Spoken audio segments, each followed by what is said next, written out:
In the GB newsroom, we bring you the news as it happens. With our team of dedicated journalists across the UK, we're ready to give you accurate reporting every day. When the news breaks, we'll be there with bulletins on GB News, the People's Channel, Britain's news channel. When the news happens, it happens here. And really important breaking news. Breaking news this morning. On TV, radio and online, the news starts here on Britain's newsroom. All the biggest stories and the answers that you need from across the UK and beyond. Join Britain's newsroom from 9:30 on GB News. The People's Channel, Britain's news channel. GB News, unlike other broadcasters, isn't obsessed with the London-Westminster bubble. We think there's a nation beyond the M25, and that's why we talk about the issues that matter across the land. Join me on State of the Nation, 8 to 9 o'clock, Monday to Thursday, on GB News. Daisy's listening, and you should too.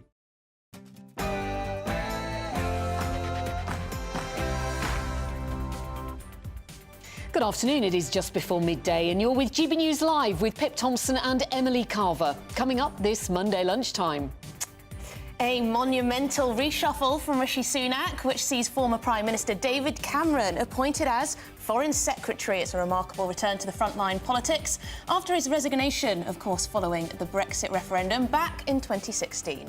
Speaking after his appointment, the new Foreign Secretary, David Cameron, said he may have disagreed with some individual decisions made by Rishi Sunak, but he added he is a strong and capable Prime Minister, showing exemplary leadership at a difficult time.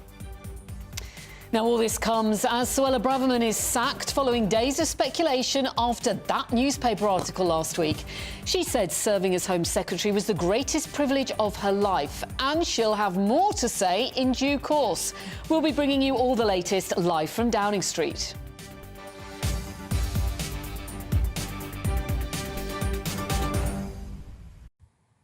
And in other news, we'll be live in Manchester for the funeral of Man United and England legend Sir Bobby Charlton, who died sadly last month, aged 86. Before all of that, though, it is your latest headlines with Sophia.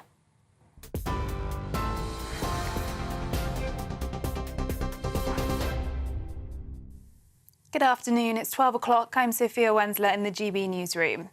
David Cameron is the new Foreign Secretary, marking a surprise return to government for the former Prime Minister. Leaving Downing Street earlier, he praised the Prime Minister's leadership, despite disagreeing with some decisions. He replaces James Cleverly and will also be given a peerage. Mr Cleverly takes on the job of Home Secretary. That's after Suella Braverman was sacked by the Prime Minister earlier this morning, ending days of speculation.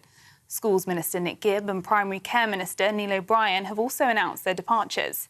James Cleverly says he'll work to protect the British people. As the Home Secretary, I'm absolutely committed to stopping the boats, as we promised, but also making sure that everybody in the UK feels safe and secure going about their daily business, knowing that the government is here to protect them. So it's a fantastic job and it's a real privilege to serve. As that reshuffle continues, the government is also working on strengthening police powers in the wake of the weekend's protests. Reports suggest the Prime Minister is looking to tighten laws to make it easier to ban marches and prosecute those glorifying terrorism. Police say 7 men have been charged with offences, including assault on an emergency worker, criminal damage and possession of an offensive weapon. Officers made a total of 145 arrests on Saturday. Armed Forces Minister James Heappey expressed his concern over intolerance in society. Our Armistice Day weekend, Remembrance Sunday weekend, has been so politicised and so marred in violence. And I do think that that is something that should be a concern to us all. Our society has become rather intolerant of differing views. Just Stop Oil protesters have again blocked a major road in North London. A group of around 100 supporters marched this morning on Hendon Way, including the Brent Cross flyover. The group claims the Metropolitan Police had blocked the flyover, preventing protesters from clearing the road. The force responded by saying all the activists have been arrested as they showed no intention of leaving the road. Just Stop Oil is staging ongoing protests in a bid to stop the government granting a new fossil fuel licence. 5 people have died and 1 person is unaccounted for following a fire at a house in West London. Fire crews were called to the blaze in Channel Close, Hounslow, last night. The London Fire Brigade says 5 people were pronounced dead at the scene, while 1 left the property and was taken to hospital. Police believe they were all members of the same family. The cause of the fire is being investigated. The World Health Organization says Gaza's main hospital is no longer functioning amid ongoing battles between Israeli forces and Hamas. The WHO's Director General says constant gunfire and bombings in the area have exacerbated the already critical circumstances at Gaza's Al-Shifa hospital. The medical complex has been damaged by Israeli airstrikes, according to Gaza-based health ministry. Israel says Hamas is using hospitals to cover for a command centre, which the terrorist group denies. A critically ill baby girl who has been at the centre of a legal battle has died after specialists withdrew her life support treatment. 8-month-old Indy Gregory died in a hospice on Monday morning with her parents, who had wanted specialists to keep treating her. The couple had fought to overturn multiple court rulings, but were not successful. The parents say they're heartbroken and ashamed. Royal Mail has been fined £5.6 million for missing targets covering both first and second-class deliveries. Royal Mail's reported performance results over the last financial year showed that it had only delivered around 73% of first-class mail on time. Under the regulator's rules, Royal Mail is required to deliver 93% of first-class mail within 1 working day and 98.5% of second-class post within 3 working days. And we're looking at another stormy week, with parts of the UK braced for gale force winds and heavy rain as Storm Debbie approaches. The storm will reach northern England and parts of North Wales soon, with gusts of up to 80 miles an hour possible along coastal areas. The storm developed off the coast of the Irish Sea, where red weather warnings remain in place. This is GB News across the UK on TV, in your car, on your digital radio and on your smart speaker by saying play GB News. Now it's back to Pip and Emily.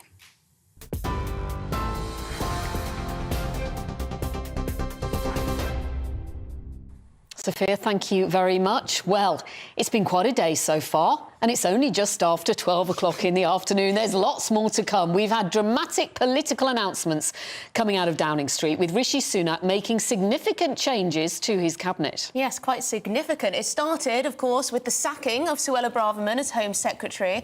That was after days of speculation over her future, following her criticism of the Met Police's handling of protest marches. Her replacement is former Foreign Secretary James Cleverly. Now, his appointment comes 48 hours before a crunch Supreme Court decision on whether the government's Rwanda deportation plan can happen. And perhaps the biggest shock of all was the appointment of David Cameron as Foreign Secretary. The former Prime Minister returned to government and praised Rishi Sunak as a strong and capable leader, although he has been a little bit vocal in his disagreements with some government policies. We can now speak with our political editor, Christopher Hope, who is live for us from Downing Street. Christopher, it's hard to know where to start, so I'll ask you, what does this reshuffle so far tell us about Rishi Sunak's government? He's bringing in someone who's experienced like David Cameron. That's no question. He's almost an adult in the room, because what they want to do with this reshuffle is bring in young 2019ers, that MPs elected then, people in their 30s, to show a new kind of refreshed approach to government, but balanced by senior people at the top who have seen it all before. David Cameron, there's no bigger signing than that.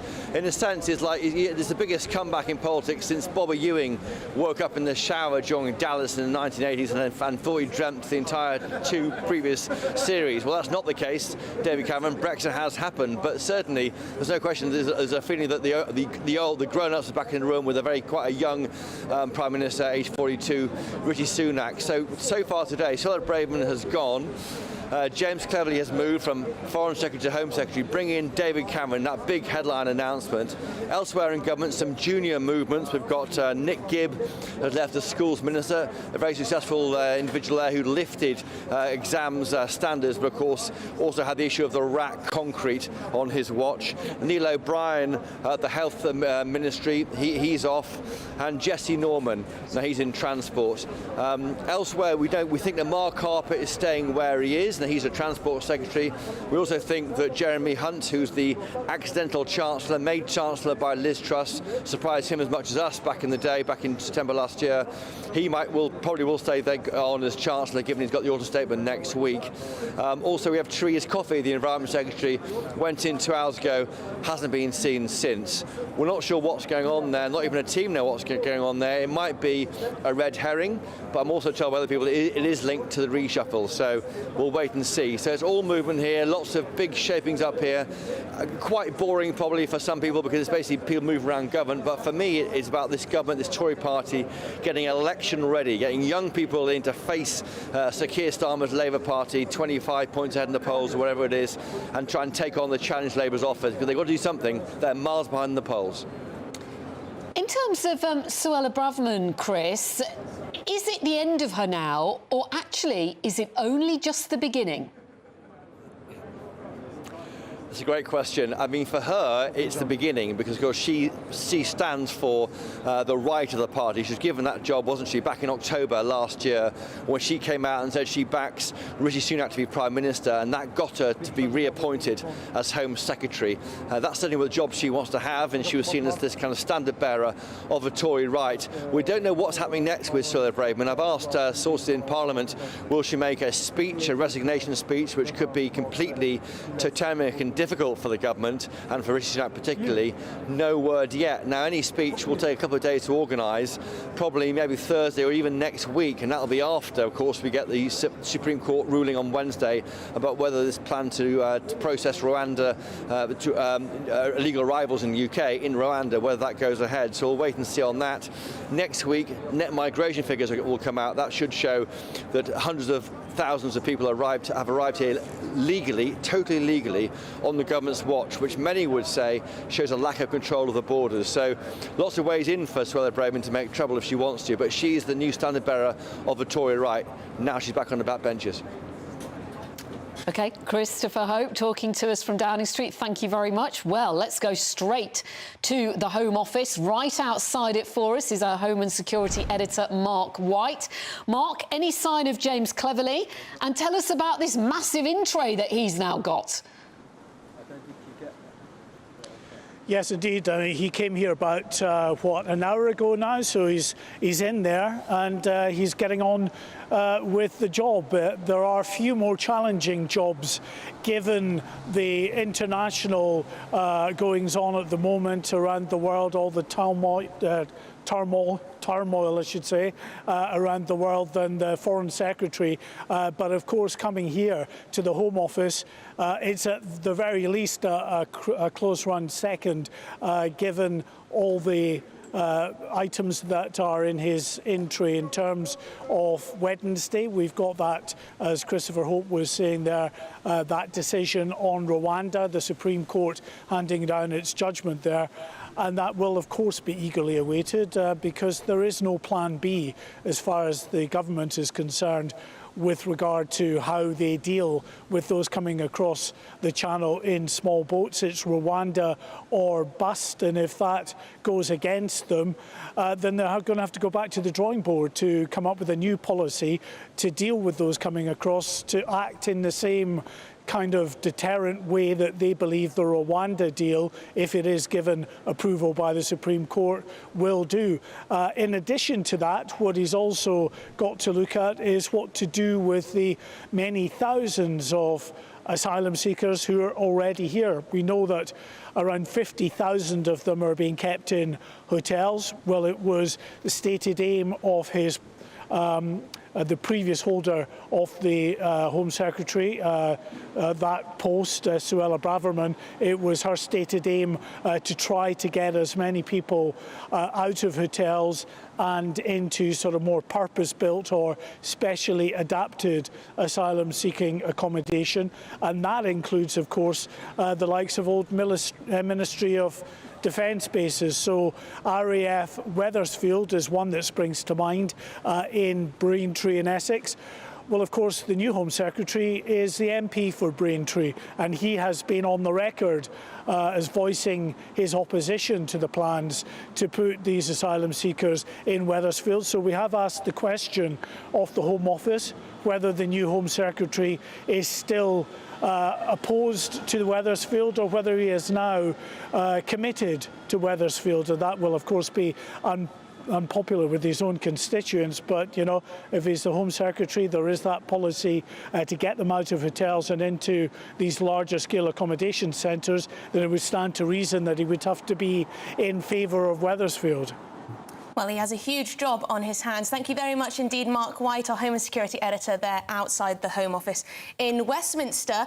But let's get the analysis from Alex Dean, who was former Chief of Staff to David Cameron, and he's also a Conservative commentator. Alex, thank you very much indeed for joining us in the studio. Thank you. I'll ask your reaction, seeing as you've worked for the man, David Cameron, now Lord Cameron, and he will now be in the Cabinet as Foreign Secretary. Well, there are very few people, I think, who could do a foreign affairs brief from a, drop-down, start, now, go, in the way that he's been put in. He knows a great deal about the foreign affairs brief. He's plainly extraordinarily experienced. My time with him was a very long time ago, but, I've watched his progress in politics. I thought that one thing to bear in mind about David Cameron is never lost an election. So, if you are as far behind in the polls as the Conservative Party is, as Chris Hope was setting out, having a winner around you is no bad thing. There is, interestingly, though, one of the other people I think who's very good at foreign affairs is James Cleverly, who's just had to make way, because it's clear, obviously, that David Cameron wasn't going to do another job. This was the only one that he was going to go back to government to do. And it's also clear this was in no kind of grand plan, Emily Pitt, because only a month ago David Cameron was having a go at the government over HS2. Yeah. Clearly, if this return was on the agenda, that wouldn't have happened. Yeah, I think he's actually said, Lord Cameron, I must call him now, that Sunak is a strong and capable Prime Minister, showing exemplary leadership at this difficult time. Well, see, I agree with his position about supporting the PM, but on the other hand, whilst I can approve of the person who's come in to replace somebody, I can lament the manner of the departure of the person that's gone. And this is not the first time for me, because whilst I thought that Alex Chalk was an extraordinarily well-qualified Lord Chancellor, remarkably successful career at the bar, understands the legal environment backwards, I thought it was terrible that Dominic Raab got defenestrated the way that he did. Equally, whilst I think David Cameron is extremely well qualified to be Foreign Secretary, perhaps better than any other person on the pitch, which is why you've wound up with somebody who's not an MP being appointed. I really don't like the way Suella Braverman's been forced out of office. You can think more than one thing at once. Yeah, it's interesting you say that, because Ian Duncan Smith has come out today to register his disapproval of David Cameron being given this position. Yeah. He says he's too close to China. And he will be one of several people who hold that kind of perspective. This is the awkward thing that happens when people don't think they're coming back to government, and they go off and get themselves other work, sometimes lucrative work, sometimes work that touches on the edges of politics, in the way that Cameron and many other people after politics have done. And the China Research Group includes a number of members of Parliament, loyal, die-hard Conservatives who have been formally sanctioned by the Chinese government. So whilst it doesn't mean that Cameron can't serve as Foreign Secretary, it certainly means, I think, he's going to have to clarify very quickly what his position on China is. It's not just the activity after office that's going to concern people. It's the fact that during the so-called golden age of the Britain-China relationship, David Cameron and George Osborne actively led an effort to get much closer to China, and that feels like a very long time ago now. And also, Alex, just on reaction from within the Conservative Party and party members to David Cameron coming back into government, a lot of people still remember that he left very quickly, didn't he, after the Brexit vote didn't go his way. Can he be forgiven for that by the party membership? Well, yeah, A, yes. B, we're going to wind up... Do you think he can be forgiven? I absolutely do. I think people in my party will look back and remember that we had years of good government from a stable, sensible leadership of which David Cameron was the head. I also think, furthermore, I mean, as a Brexiteer, I'm grateful we had the referendum, and there aren't many other Prime Ministers who might have given it to us. Didn't get the outcome he wanted, but got the outcome I wanted. But the third thing, I think, is that if we carry on down this path, we will wind up with huge amounts of very well-qualified people thrown onto the scrap heap of politics in their 50s, who in other environments or in our own past would have gone on to serve effectively for another generation. Having older statesmen around to be Foreign Secretary, around to be a safe pair of hands, take on challenging briefs, that's a good thing in politics. And people who've got that kind of lifetime of experience in the House of Commons, or indeed the Lords now, they are few and far between. Utilising them is sensible. It's not the first time it's happened, has it? No, Alec Douglas-Hume did it for Ted Heath, and then Lord Carrington did it for Margaret Thatcher until the Falklands. Right, so it's not unprecedented, but I just wonder, for other MPs, like, I don't know, say Tom Tugendhat, for instance, seen as, you know, up-and-coming politician, a potential foreign secretary. Sure. Today, they might be thinking, this is actually really unfair. They will be cheesed We're off. serving MPs. Part of politics, just as part of business or life, is someone saying, there's nothing wrong with you, I've just found somebody better, right? And that may not be a message somebody likes, but that's the way it is. The more formal difficulty is that Cameron won't be able to appear for questions in the Commons.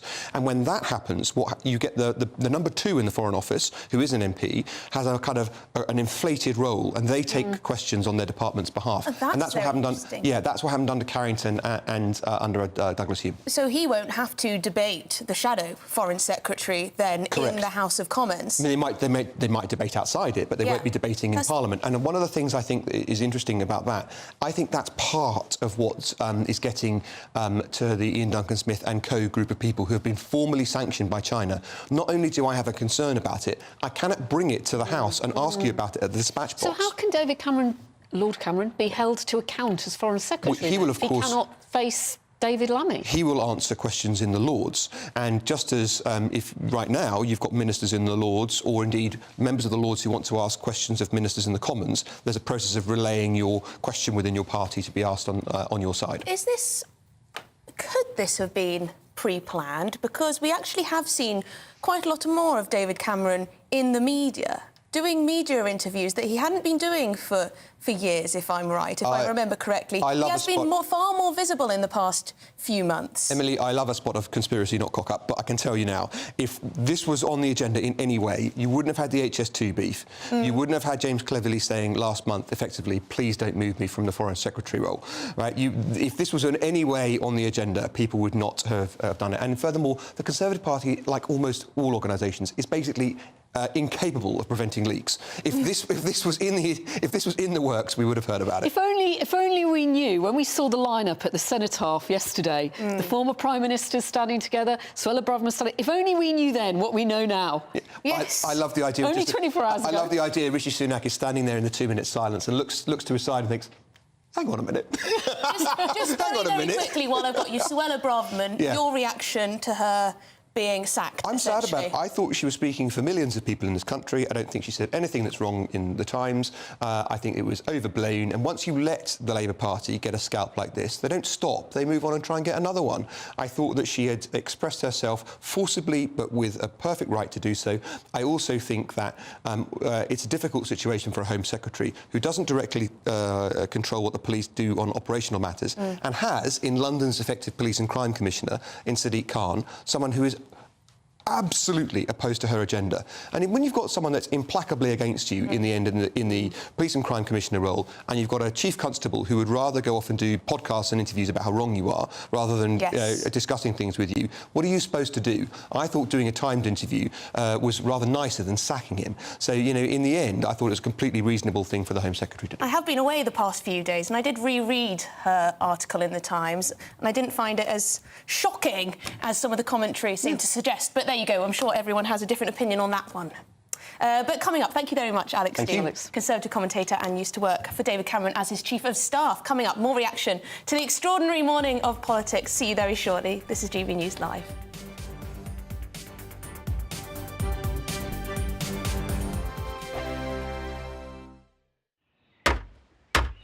Who is it? We're here for the show.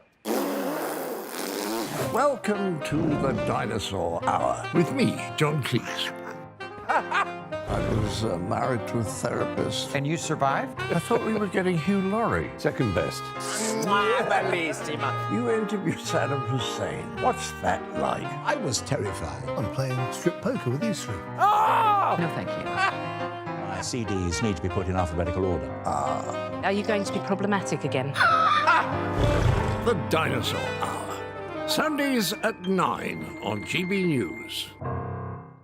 What you get for breakfast is something that, if we do our jobs right, you will wake up to news that you didn't know the night before. It's a conversation. It's not just me and Eamon. We want to get to know you, and we want you to get to know us. From 6, it's Breakfast with Eamon and Isabel. Monday to Thursdays on GB News, Britain's news channel. People in Britain, they love free speech, but they also love fair play. I don't care if I'm speaking somebody from a trade union, from the Labour Party, somebody from the SNP. And I think the viewers like to see that actually we can challenge one another, but in a positive way. We think we ask the questions that people want to ask, and often we ask the questions that we wanted to ask in Parliament but never got the chance to ask. So join us every Saturday, 10 a.m. till noon on GB News, Britain's news channel. Nightmare commute? Kick it up a gear with me, Patrick Christie's, at drive time, 3 till 6 p.m, Monday to Friday on GB News Radio. You can listen online and on DAB+, on the smart speaker app and on the GB News app. And if you've got an Alexa, all you have to say is, Alexa, play GB News. We're also on TuneIn and the Radio Player apps. From the school run to rush hour, get revved up with me, Patrick Christie's, on GB News and GB News Radio. Tired of the usual focus-tested, pre-prepared Westminster runaround? Well, so am I. So you want higher taxes? Is your department to blame for this? Are you rethinking this policy? Every Sunday at 9:30, I'll be sitting down with those in power to get the truth about the issues affecting you. Let's be honest, we've known about the cost pressures of this project for years, not months. That's the Camilla Tominey Show, a politics show with personality. On GB News, the People's Channel, Britain's news channel. In the GB Newsroom, we bring you the news as it happens. With our team of dedicated journalists across the UK, we're ready to give you accurate reporting every day. When the news breaks, we'll be there with bulletins on GB News, the People's Channel, Britain's news channel. When the news happens, it happens here. And really important breaking news. Breaking news this morning. On TV, radio and online, the news starts here on Britain's Newsroom. All the biggest stories and the answers that you need from across the UK and beyond. Join Britain's Newsroom from 9:30 on GB News. The People's Channel, Britain's news channel. GB News, unlike other broadcasters, isn't obsessed with the London-Westminster bubble. We think there's a nation beyond the M25, and that's why we talk about the issues that matter across the land. Join me on State of the Nation, 8 to 9 o'clock, Monday to Thursday, on GB News. Daisy's listening, and you should too.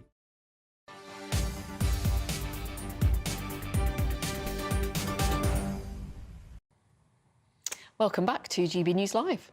Yes, welcome back. It's me, Emily Carver, and Pip Thompson with you this afternoon. And I think it's fair to say that no one saw this one coming. How did they keep it quiet? David Cameron's dramatic return to government after he was appointed the new Foreign Secretary earlier in Rishi Sunak's cabinet reshuffle. A reshuffle triggered by the decision to sack Suella Braverman as Home Secretary. Yes, so joining us now for some analysis is a former minister in David Cameron's cabinet, no less, Norman Baker, a Liberal Democrat one at that. Norman, thank you very much indeed for joining us this afternoon. So your reaction to the reshuffle so far?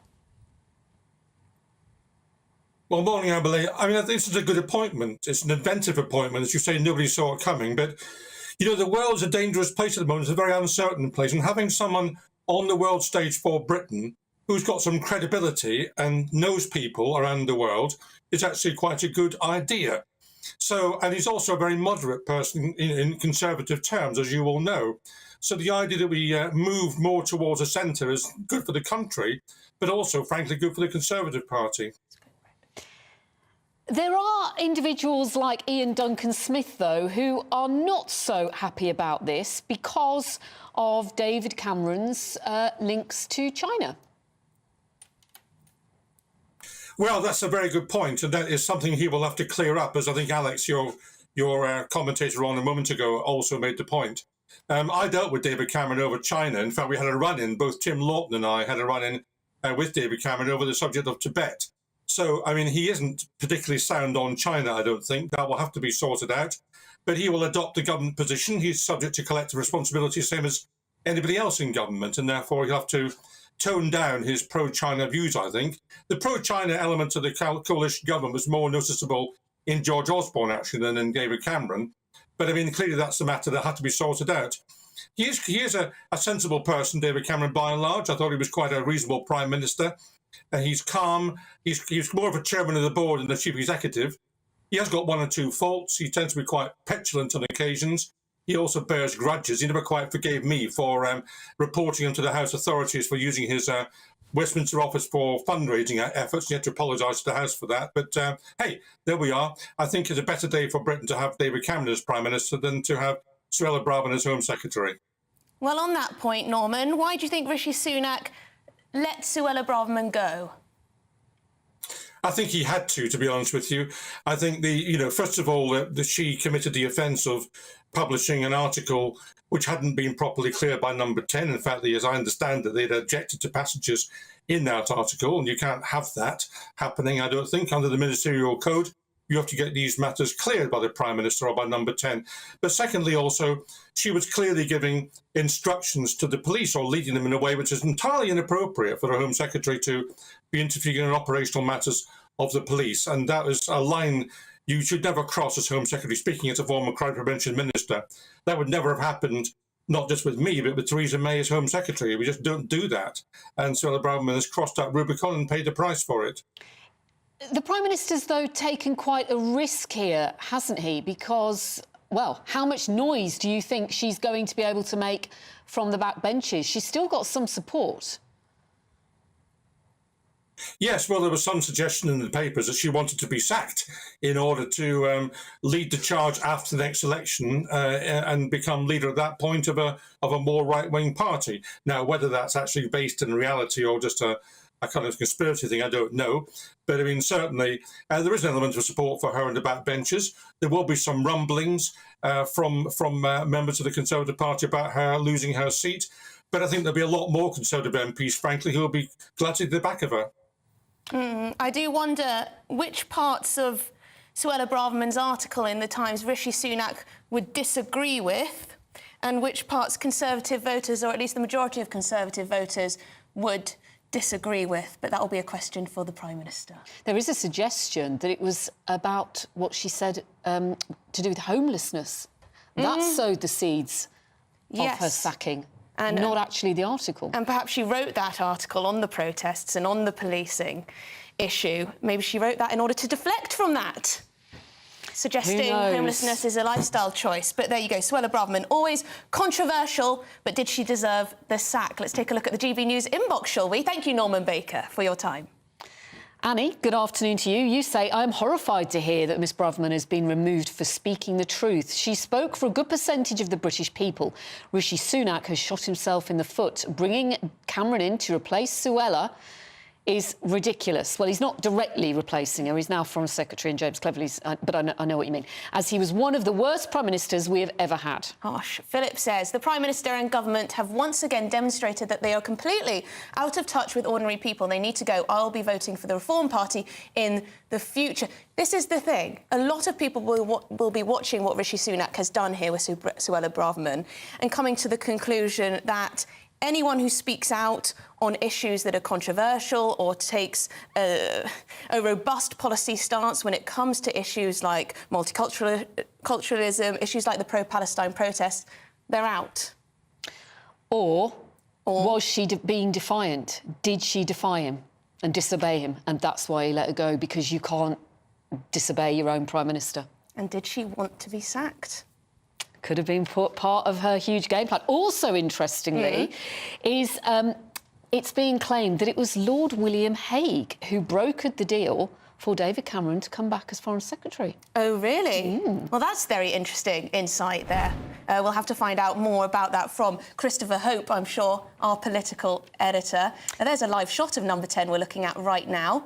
We'll be looking at who goes in and who comes out and whether more briefs have been changed. We're still waiting on very many. We've had lots of people out and not so many people in. Therese Coffey in there for an extraordinary 2 hours so far, so I'm not sure what's going on there. She is, of course, unless she's left by the back door. She's, of course, Environment Secretary. She could have left by the back door. That is very true. Rishi Sunak, we know, has spent some time in Parliament today. He went and spent about an hour there and then came back through the back entrance of Number 10 to avoid the cameras. So what was he doing in Parliament? Was he offering a job to more people? Getting rid of more people? What I think is very interesting, besides the big news that Suella Braverman is out and David Cameron is in, is how many ministers have resigned. So lost Jessie Norman, losing Will Quince, losing Neil O'Brien, losing Nick Gibb. All these people are out. So who's coming in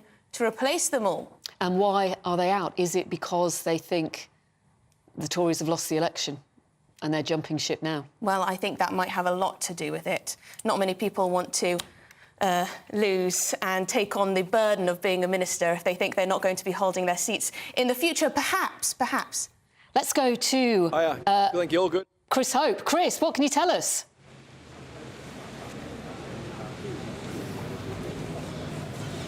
Hello, Chris. Okay. You are at Downing Street. Tell us, have you got something important to announce?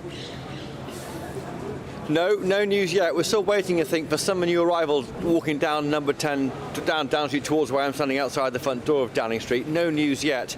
As you say there, I think there's a reaction coming in now to David Cameron's appointment as Foreign Secretary. Not everyone's happy. On the right, certainly, one major right-winger said to me, look, what did he get right? Even when he was the Prime Minister, don't forget he was quite keen on getting close to China back then. Of course, he also supported the Remain campaign on Brexit, so his record is checkered, according to his critics within the party. Another Tory right-winger has said to me, quite interestingly, he has shades here of bringing back Peter Mandelson as a peer at the top of the Brown government in 2008-9. So there's a feeling it's the end of days. It's like a desperation attempt to try and shore up support and show that, bring back the greatest hits, one last push. And look how bad that ended for Gordon Brown. So not everyone is happy about this, but certainly we are still, the reverberations are still being felt here from the Richter scale reshuffle, this reshuffle, as I'm calling it, here in Downing Street, when you've got Suella Braverman back on the back benches, James Cleverly in as Home Secretary, you've got David Cameron extraordinarily in as Foreign Secretary, and 3 or 4 other junior movements. But as I say, look behind me, in the door behind me, I saw Therese Coffey, the Environment Secretary, go in there 2 hours ago. I asked her what her plans were for government. No news, and no one really knows what's happened. I'm told, someone said to me, it is linked to the reshuffle. It wasn't, so I'm afraid to say that's kind of the day it is. Keep watching GB News to find out. Christopher, what are we expecting in terms... Well, in terms of David Cameron, he is controversial since he left his position after the Brexit vote. I wonder whether Conservative voters will be pleased to see him back after many saw him as abandoning the ship, abandoning the country after calling for an extremely divisive vote and then leaving government when he lost that vote, when it didn't go in his way. He certainly is divisive, isn't he? I think, certainly no question divisive amongst some of the base. He was around the very steps behind me the day after that June 2016 EU referendum, and that was it. He had gone, and for many, it did feel and has felt since then like unfinished business with him. He's tried to do some very good work with Alzheimer's dementia in the charity sector. He made a bit of a Horlicks trying to make money in the private sector, didn't he, over this Green Seal affair, and that was deeply embarrassing for him when his WhatsApps and messages were exposed as he tried to lobby parts of government. He's now back doing what he's good at, which is public service. He's nearly 60, 20 years older than the Prime Minister. He's the old man, the grey man, but also the wise man in the room for Rishi Sunak. I was struck by the photographs at the party conference last month.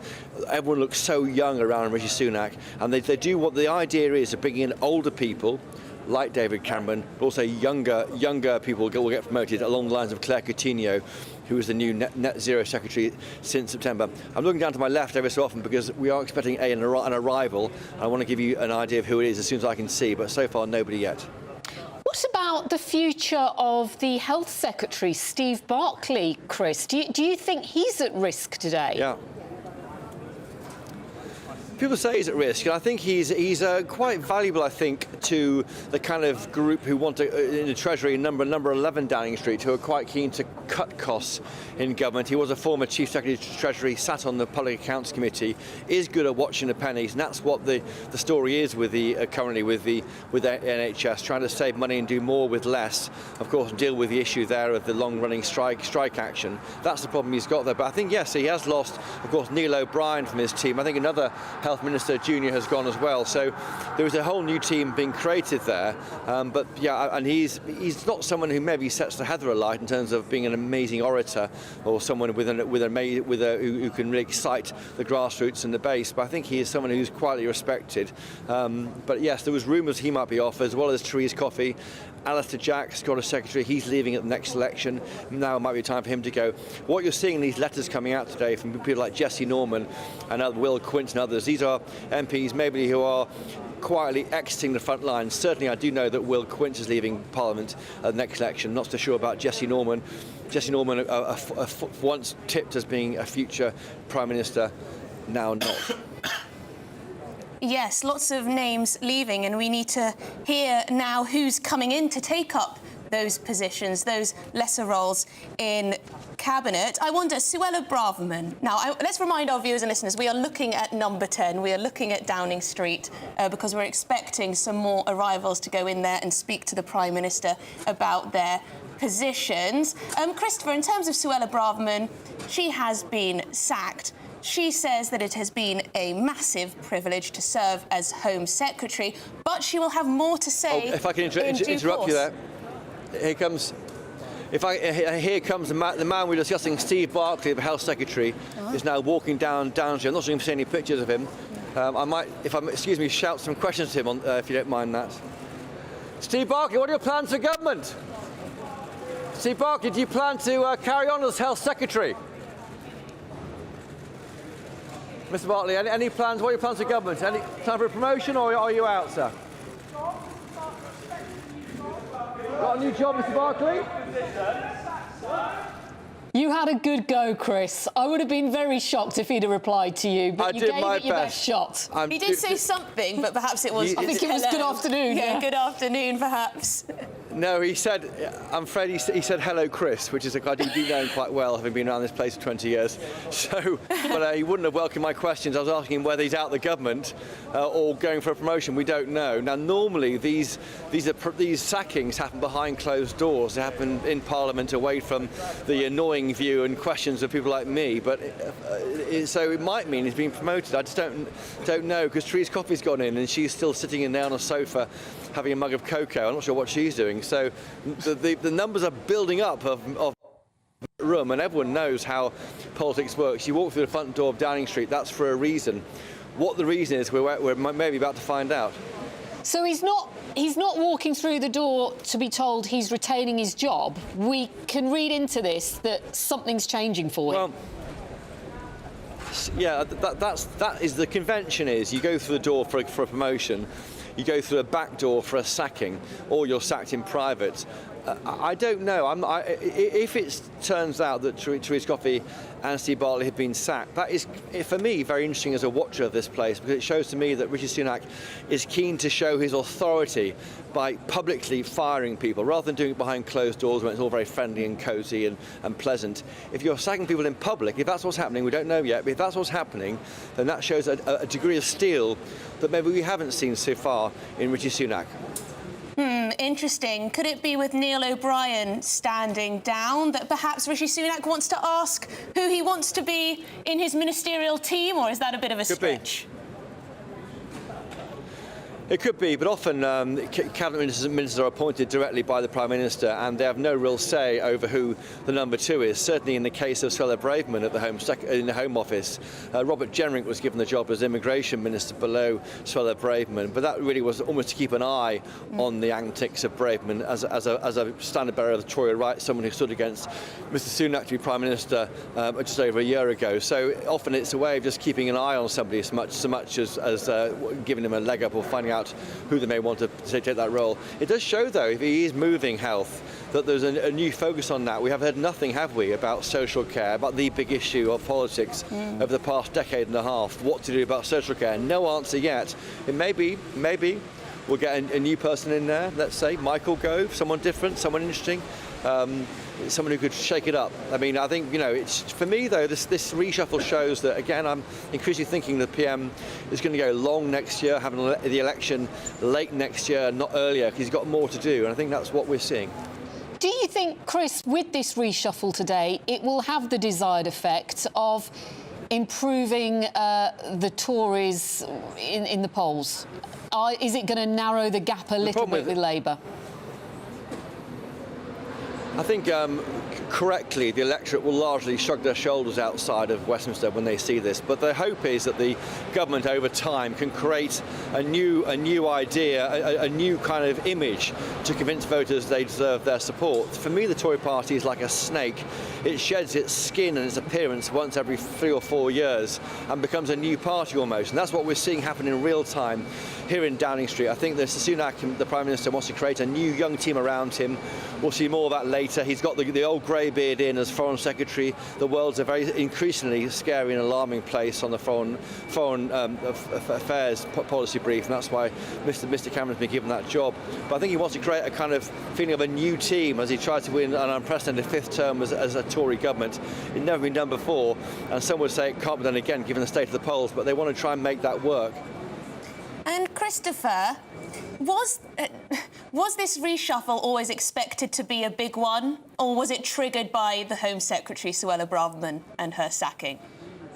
It's been forecast since the end of July. That was the first time I heard it might happen. That was penciled in by the whips the day after that triple by-election day back then, and then it was forecast for early September. And normally these things are forecast on the kind of fallow periods during. Forgive me, there's some shouting down the street there. These fallow periods when MPs are away and when they got a chance to read into their briefs, not when everything is happening right now. And believe me, it's a very big week in politics. We've got inflation figures out Wednesday. We've got this decision by the Supreme Court on the Rwanda policy on Wednesday. Next week, net immigration figures the day after the autumn statement. Normally, it doesn't happen all at the same time. But I think we had known there would be a reset, reshuffle, a reshuffle, as I'm calling it, to try and get this government ready to fight the next election, take on Keir Starmer. So just having a little bit of an overview, Christopher, we've just seen the Health Secretary Steve Barclay walking into Downing Street. We know Theresa Coffey went in earlier, but we haven't heard anything since. Who else might we see? Penny Mordaunt? Tom Tugendhat, perhaps? Yeah, Penny Mordaunt is possible. Now, she is not very trusted by 10 Downing Street because of the way she nearly took on Rishi Sunak in that second voting in the leadership election, the Tory party, last October, and then backed out when she couldn't quite get over the 100 mark, which is the threshold set by Graham Beatty, the head of the 22 committee. She's not entirely trusted, so she won't want to given a role like that. I mean, she is doing so. I think she is an effective leader of the House, but I think that she might be somebody who could be looking forward. Who else? I mean, it's hard to think who else may get a leg up. Grant Shapps, new in a defence secretary, he surely can't be going anywhere, and that role is one of a PR job to try and make sure that Britain's downside with the war in Ukraine, somebody who can communicate well and effectively. So I think he'll be staying where he is. But it might go wide. I mean, what we don't know a lot about is who is close to Rishi Sunak. Mel Stride had been tipped before as being a possible Chancellor, but I think the Chancellor, Jeremy Hunt, is staying where he is. He's got the autumn statement next week. If he goes anywhere, it'll be after March. He's been made very clear that he wants to stay where he is and won't want to be moved. So I think he is staying where he is. But I think we're going to, and the lower ranks though, the chance here, I think, for Mr Sunak to reset his government and bring in new blood. I should say though, these reshuffles are always pretty bad news for the people who get fired, and they do tend to put nose out of joint about as many people, in fact more people than are appointed. I was with a senior advisor last week to Rishi Sunak, and he was saying, look, honestly, what's the point of these reshuffles? They're exhausting and they're a headache. Chris, with the fact that we've got Theresa Coffey. Sorry, Chris, I only want to jump in because Rachel McLean has now tweeted, or X'd as I call it. Says she's been asked to step down from her role as Housing Minister. Disappointed, was looking forward to introducing the Renters Reform Bill to committee tomorrow. It has been a privilege to hold the position and I wish my successor well. So another one gone. Housing Minister Rachel McLean. She's only been in the job a few months, hasn't she, Chris?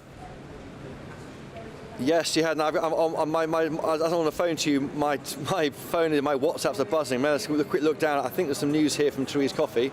Let me just if I can find it here on my phone. Forgive me.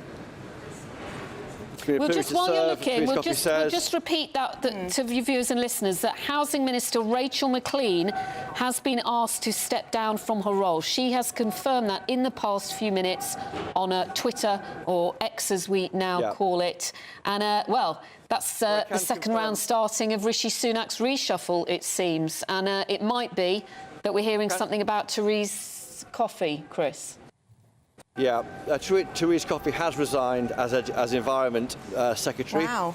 She hasn't yet emerged from the building behind me. She may have gone up by a back way. I found it interesting that the sackings that are happening in person, in full view of the world's cameras. That shows to me an attempt by Mr Sunak to show his authority. This is his government.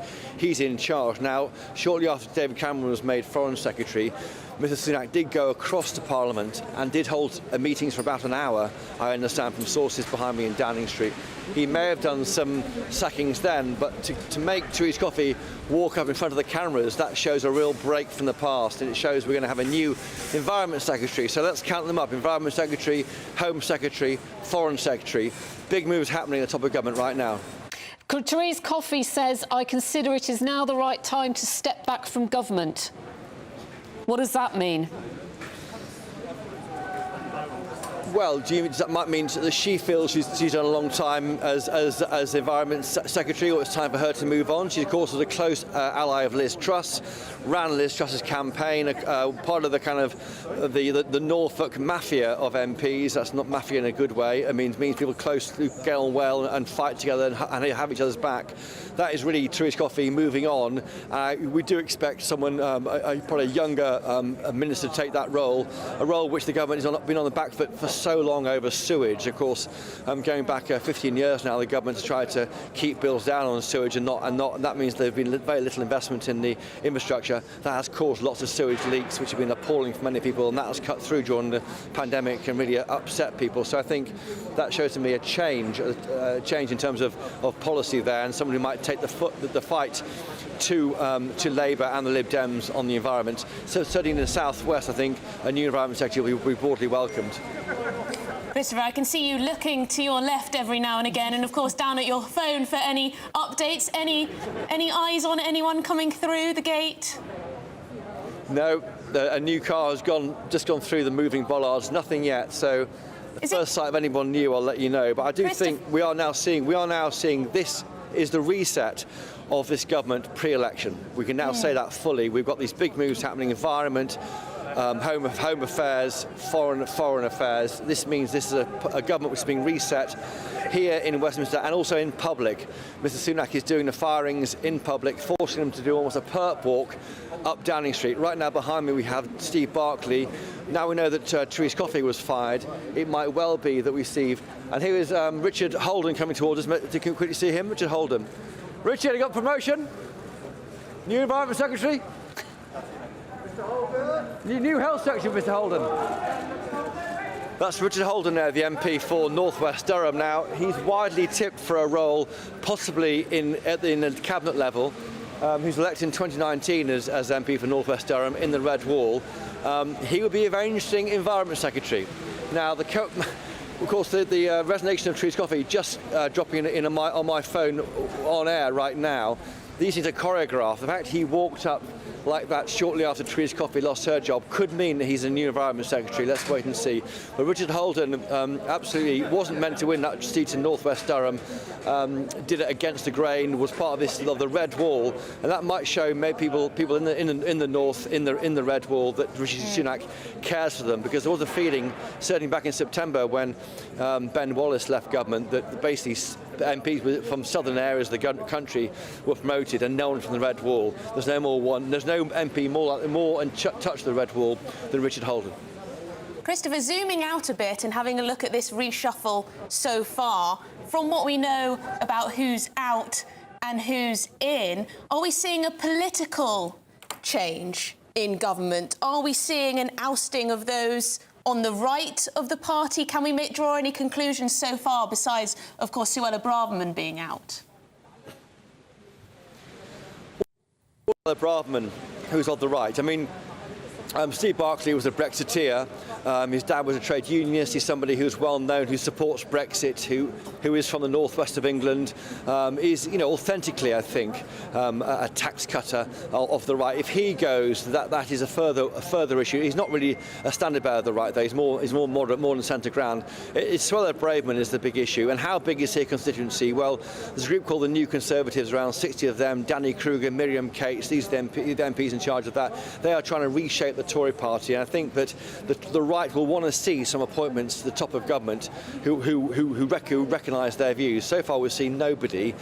James Cleverly is not really seen as someone on the right. He's seen as a good, very good, competent minister, but not someone on the right in the same way that, say, Priti Patel or latterly Suella Braverman was. So we'll wait and see on that.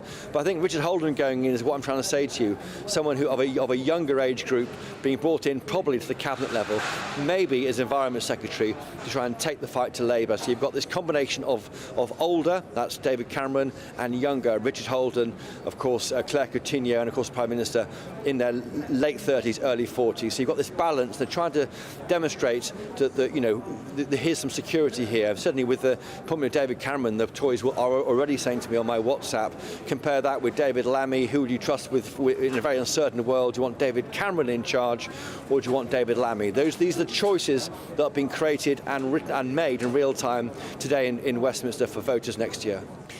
Chris, do you think this is the sort of cabinet that Rishi Sunak wanted to shape but wasn't able to 1 year ago because he was so dependent on the support of, say, Suella Braverman's and her camp?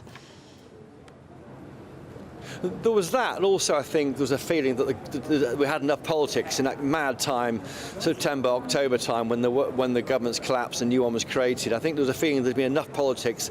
Let's calm it down. Let's keep everyone in place for a year while the markets will recover, the bond markets re-engage with the UK and find their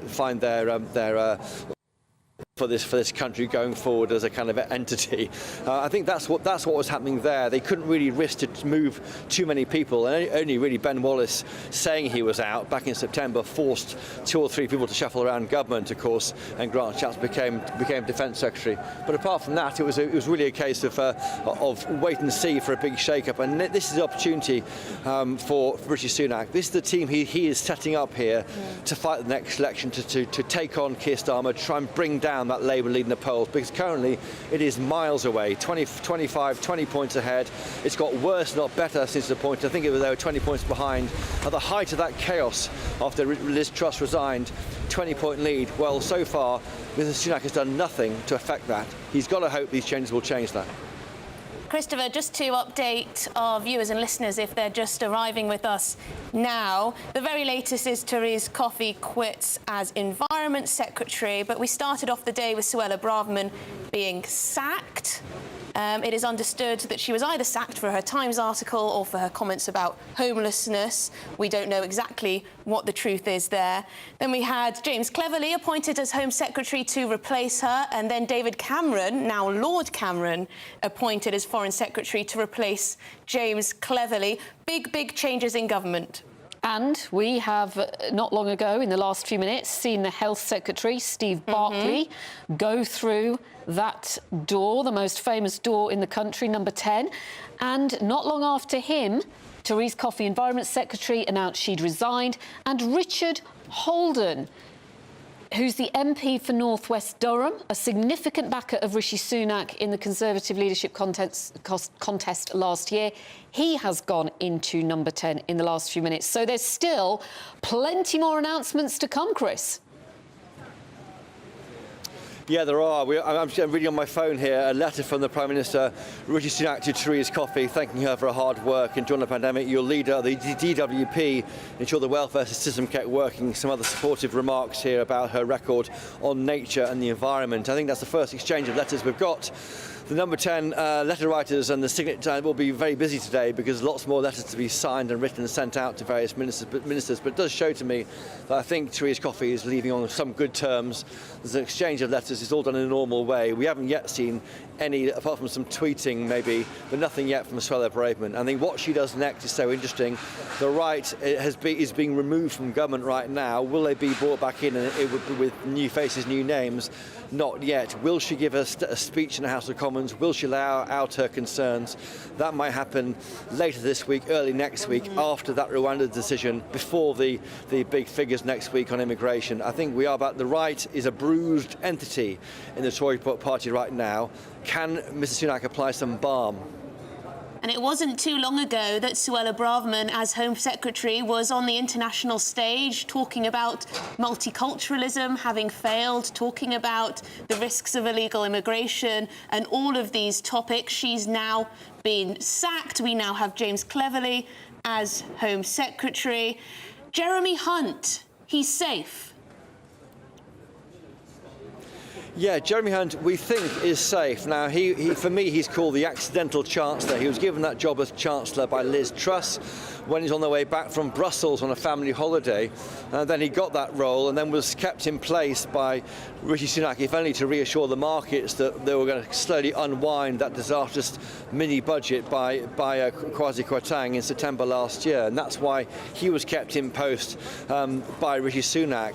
We're not getting any kind of idea of a division between numbers 10 and 11 Downing Street behind me. They're on the same page, and it's a big few weeks here for Jeremy Hunt. Next week it's the autumn statement when they'll set out government spending plans. There's rumours of cuts in inheritance tax, but nothing too inflationary is the message from number 11 Downing Street. So we'll wait and see where that plays out. And next year, budget tax cuts in the spring. We're expecting income tax to come down. That's my bet anyway. So I think Jeremy Hunt made quite clear in an interview with, of all places, Classic FM last weekend, that he doesn't want to leave being Chancellor. He's enjoying it. His family and children live above 11 Downing Street, so they're having the time of their lives there. So he wants to stay where he is. So if he goes, he's sacked. And often it's very hard and difficult, I think, for Prime Ministers to fire their Chancellor. That often doesn't end very well. When the Chancellor and PM stop seeing eye to eye, it ends very quickly after that. So, but the question Jeremy Hunt's got is, do I want to stay on and then fight the election within the next 14, 15 months, and then for another 3 years after that, or not? We'll wait and see. OK, Chris, stay there. Keep your eyes peeled. We are coming back to you very, very shortly. Lots more announcements to come. We'll let you know about Steve Barclay, who we've seen very recently going into number 10, and also Richard Holden, who has entered Downing Street. It is, though, now coming up to exactly 1 o'clock. So let's get your latest headlines with Sophia.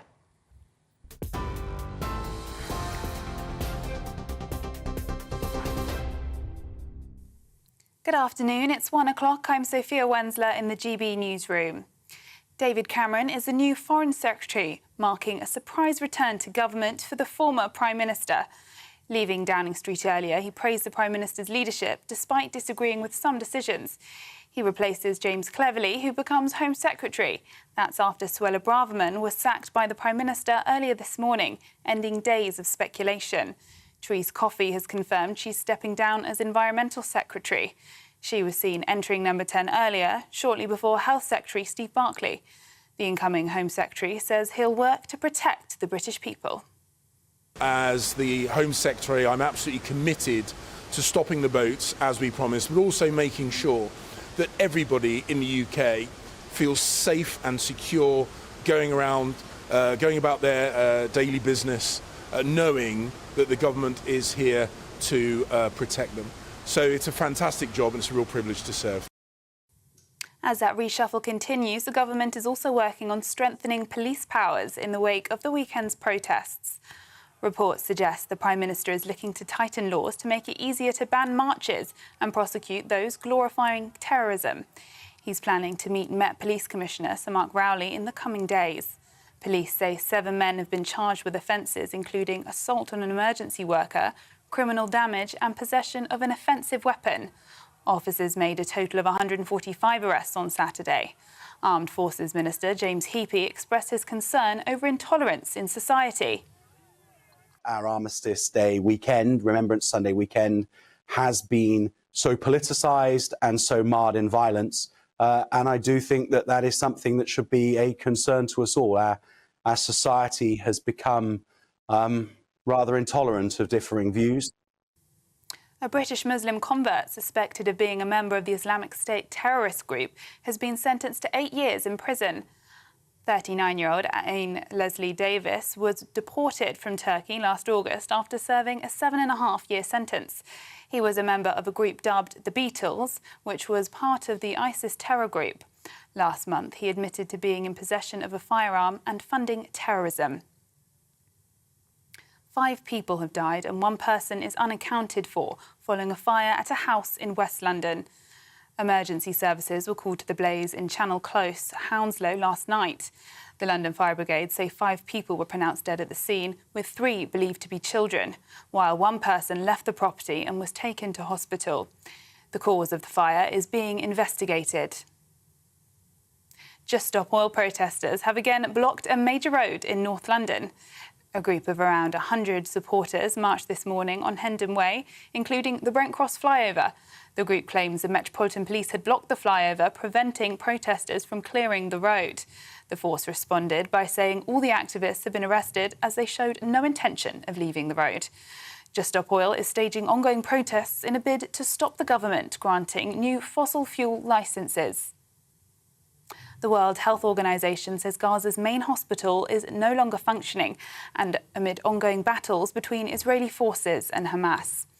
The WHO's Director General says constant gunfire and bombings in the area have exacerbated already critical circumstances at Gaza's Al-Shifa hospital.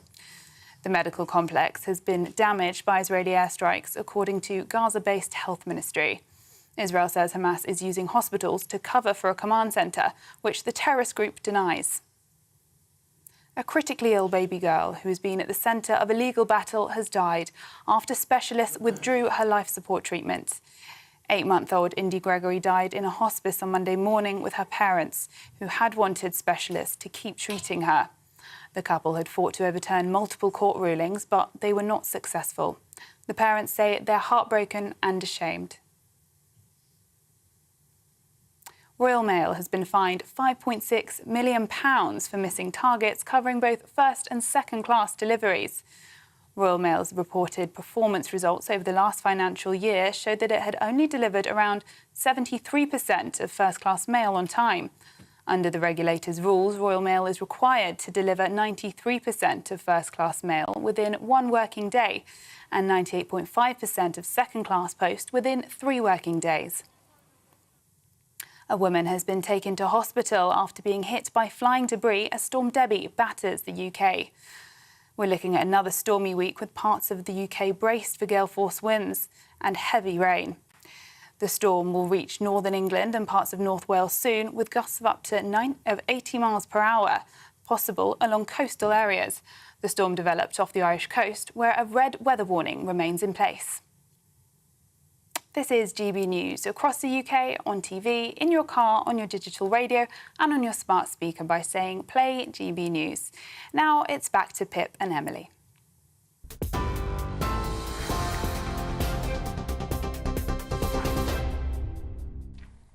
Right, let's go straight back to Downing Street, where Christopher Hope, our political editor, is. Hopefully, yes, he is. There he is in front of number 10. The latest, Victoria Atkins, has entered the building. That's right. She's the Financial Secretary of the Treasury.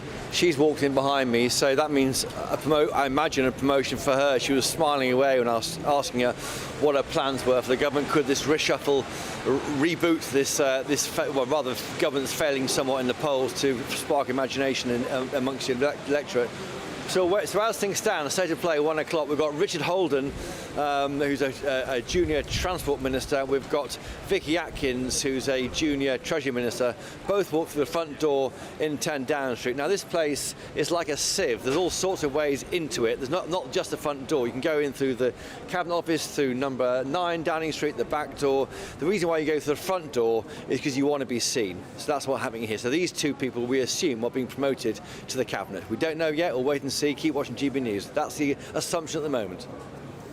Well, theory, Chris, and I know you obviously can't say definitively, but I just want your thoughts, is that Steve Barclay could be moved to the role of Environment Secretary. Well, that's worth speculating on, because I should say he's in there as well, so they're having a chat now. They might be drawing lots or drawing short straws while they work out what to do next. Yeah, Steve Barclay is in there. He was, some saw as being for the chop, but I think he is rather trusted by Rishi Sunak. The way he's able to get my shoulder, the door closed. He is seen as rather trusted by Rishi Sunak. There's no problem there with him. He maybe doesn't set the world alight, isn't inspiring as an individual, but he certainly believes in Brexit and believes in keeping a lid on costs and being firm with public sector unions in his situation, trying to reform the NHS. So. Yeah, I mean, that's a good idea. I wonder whether, though, the Environment Secretary job is one that appeals, is one of going for the young vote next year. The Lib Dems are challenging in areas where the environment's a big issue in the southwest. And if you had a younger, youthful Environment Secretary who that might be a good look for the Tory party. The environment is one of the key areas, I think, of all the areas in all of government where the young people might come out and vote for you if you can offer a good message. Just want your thoughts as well on Nadine Dorries. Not on Nadine Dorries full stop, but something she said, which is, and we know that she's not a fan of Rishi Sunak, but she says that David Cameron's appointment as Foreign Secretary now opens the door for the rerun of George Osborne, the former Chancellor. She claims he will want a safe seat. Okay, so and she said, you heard it here first, nothing happens by accident for these guys. It is all long planned. OK, now there's a view that Nadine Dorries might hold is that people like David Cameron and George Osborne have been in control all the time, and that George Osborne, of course, is the former Chancellor who quit politics in 2017, I think, from memory, after losing that the referendum in 2016.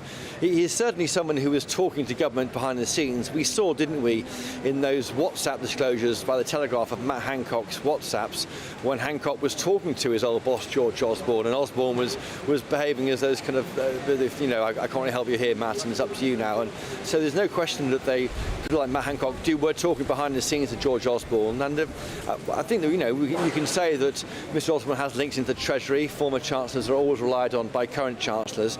I know what Nadine Dorries has got a book to sell. Don't forget, there's a book launch coming up for her. I mean, she wants to try and get people talking about her ideas. I'm not entirely sure, though, that this conspiracy is entirely all that it's cracked up to be. Chris, Paymaster General Jeremy Quinn has confirmed that he has quit. OK, that's very interesting. So that's the second member of the Treasury. So far we have Victoria Atkins, who's a financial secretary, in behind me. That's the Paymaster General, Jeremy Quinn. That's the second person from the Treasury now who is something's happening to them. So it looks like we are going to see Jeremy Hunt's team at Treasury being reshuffled. Not sure what he'll think about that. Might be weak in him, of course, unless he may have a say over that. So yes, it does show the scale of this reshuffle is nowhere near played out. He was someone who was keen to keep just to my left there, no one coming down the street. No, but he was someone who was a key ally to Jeremy Hunt and had a next week's autumn statement. So that'll be a difficult for Jeremy Hunt if he's reshaping his team so near to such a big fiscal event. Thank you very much, Christopher. We'll come back to you very shortly. Please keep your eyes peeled for us if you see any other big names coming into number 10. Because with us, we have Liam Halligan, who is, of course, our economics and business editor. Now, Downing Street has confirmed that Jeremy Hunt is safe. Thoughts? I think it would be completely reckless to change your Chancellor 2 weeks ahead of a really big statement. This isn't just any old autumn statement on the 22nd. That's next Wednesday. This is probably the most important fiscal statement possibly before the next election. The spring budget, a lot of people think that will be important, but this will really set the tone. Unless the Tories start capturing the imagination of the electorate, and quite frankly, I don't think moving around sort of nondescript ministers is going to do that. People care a lot less about the identity of people they've hardly heard of than what it means for them and their families. And unless something happens in this autumn statement that really convinces the great kind of centre ground, middle third of the British electorate, the non-tribal swing voters, those families, the just about managing classes, whatever, Basildon man, Worcester woman, whatever, Mondeo man, we've called them all different kinds of things over the years, Worcester woman. Mondeo man, can you still get a Mondeo? But these are the these are different sobriquets for the swing voters who basically decide who runs this country. And a lot of them are wondering about the economy. Now, there's a lot of talk in the last 24 hours that maybe Jeremy Hunt does have some room for tax cuts next Wednesday. If those tax cuts come, I don't think they're going to be on income. I don't think he's going to unfreeze those income tax thresholds that drag more and more of us into tax bans, more and more of us into the high rate of tax.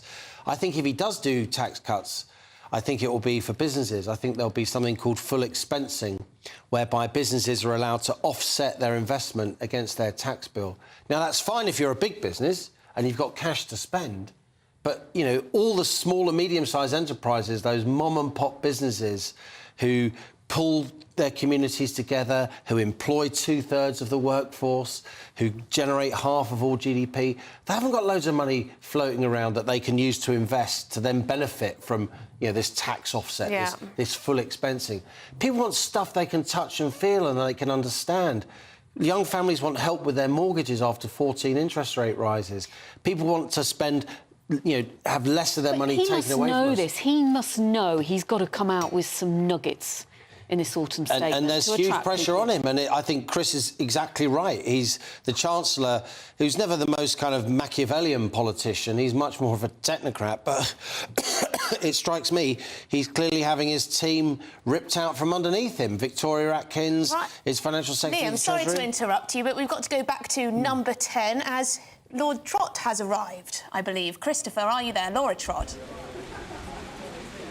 That's right, Laura Trott's arrived in number 10. Again, this is what I'm seeing and what I've been forecasting for some weeks now on GB News. A whole new cadre of younger 2019 intake MPs being promoted here to senior roles in the government. Laura Trott just walked in behind me.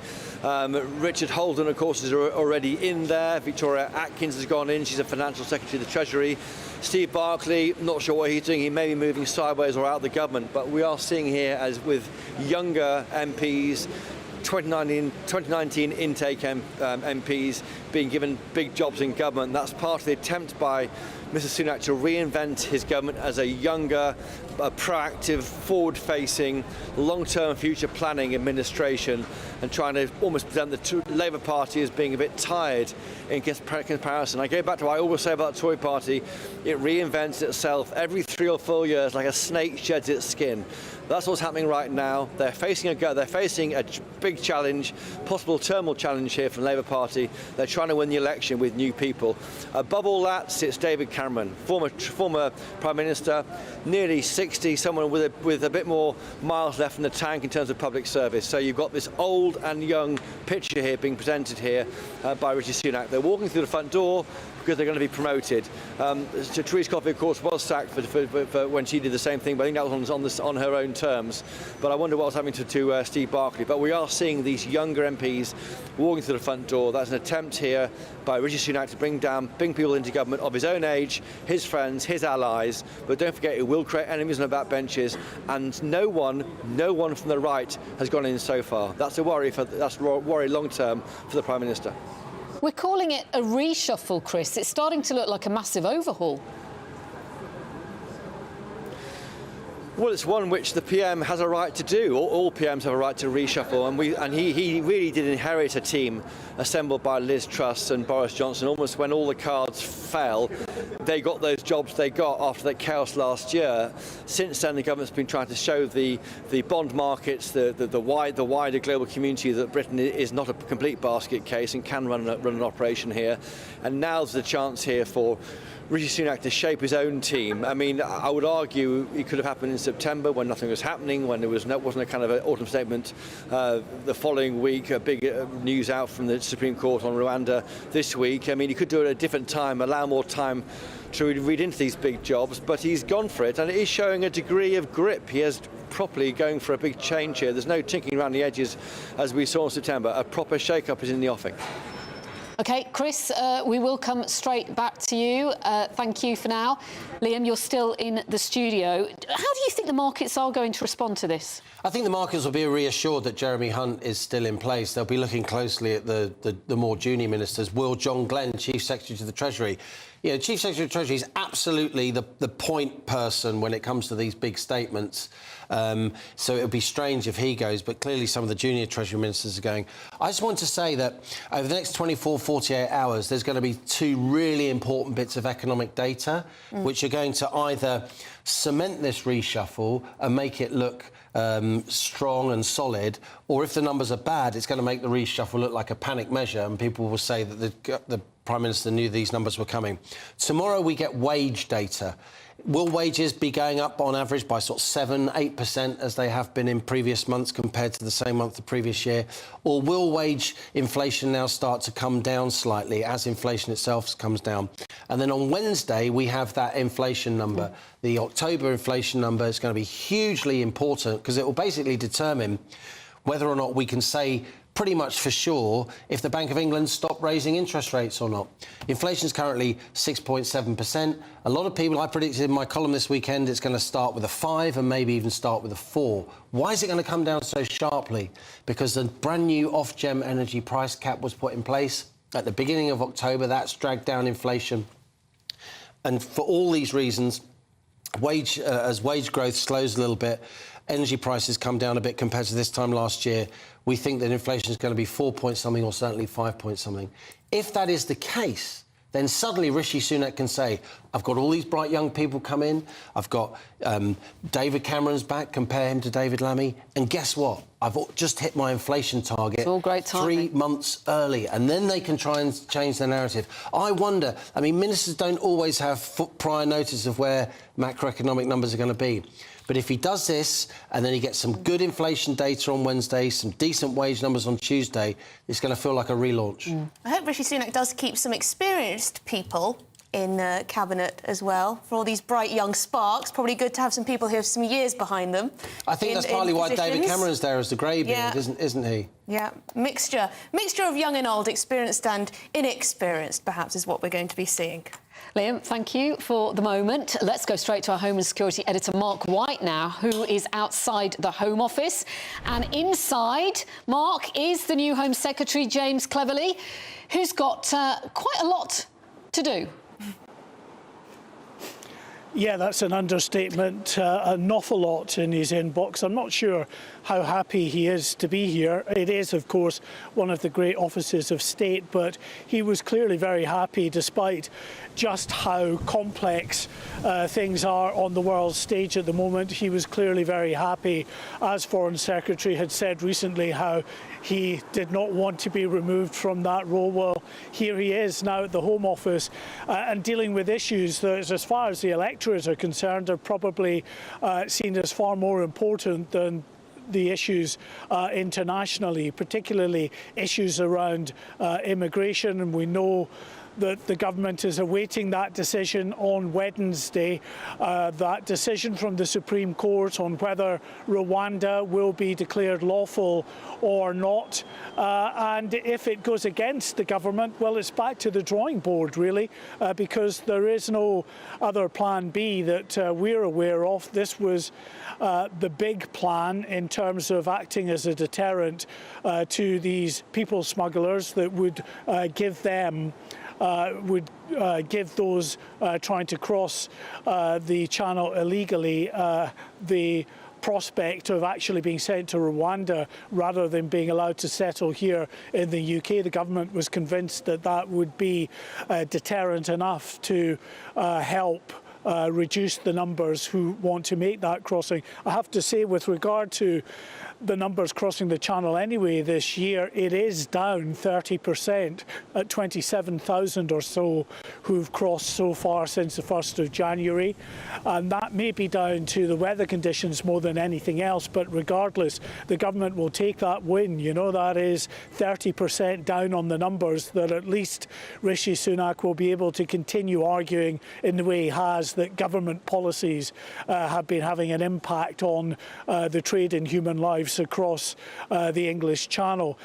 Also dealing with what we do in terms of those who are already here, the many thousands of asylum seekers, 50-odd thousand, who are being kept in hotels at a cost of more than £6 million every single day. Well, we know that the government is embarked on a policy of trying to get people out of hotel accommodation and into more larger scale purpose-built or specially adapted accommodation, such as old RAF bases. Well, one in particular, RAF Wethersfield, was opposed by James Cleverly when he was Foreign Secretary, and the reason he opposed that, of course, is he is the local MP for Braintree, the area around Wethersfield. So presumably he's had a bit of a conversion and he's all for it now. Or maybe he'll come up with an alternative site. We have asked that question to the Home Office and we're still awaiting a reply for them as to whether the new Home Secretary is still as committed to Wethersfield as his predecessor was. And any other issue, of course, everything around the conflict in Gaza. We know that as Foreign Secretary he was steeped in that. Well, now as Home Secretary he is also involved in that, because there's a vexed question of what you do with hundreds of thousands of people regularly taking to the streets of the UK, and he'll have to come up with solutions on that and, of course, speak to the new Commissioner of the Metropolitan Police to try and chart a way forward. Thank you very much indeed, Mark White there, our Home and Security Editor outside the Home Office. A new shiny Home Secretary, but the same old challenges. He has a lot to tackle. Do stay with us here on GB News Live. We're going to be taking you live to Manchester. Today is the funeral of Manchester United and England legend Sir Bobby Charlton. He is getting quite a send-off. We will bring you all the details very soon. Stay with us.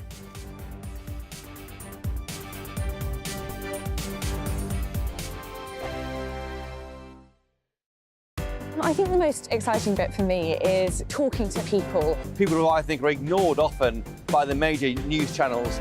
We're going to give news they want to hear. There's a voice there that needs to be heard. I think there's a chance here for a diversity of opinion to be expressed, which you don't find elsewhere. It's really exciting. We don't hold back. We're free to say how decisions that are taken here affect us all around the country. Only on GB News, the People's Channel, Britain's news channel. There's only three people you can trust in life: your doctor, your lawyer, and your nana. I'm not sure. So join me, Nana Acquare, at 3 p.m. every Saturday and Sunday, where we discuss the biggest topics of the weekend. Be ready for battle. Could you be quiet? What is this? It's my new teeth. It's your new teeth. I don't bite. Well, not without a good reason. Always honest, always fun. Every weekend at 3 p.m. on GB News, the People's Channel, Britain's news channel.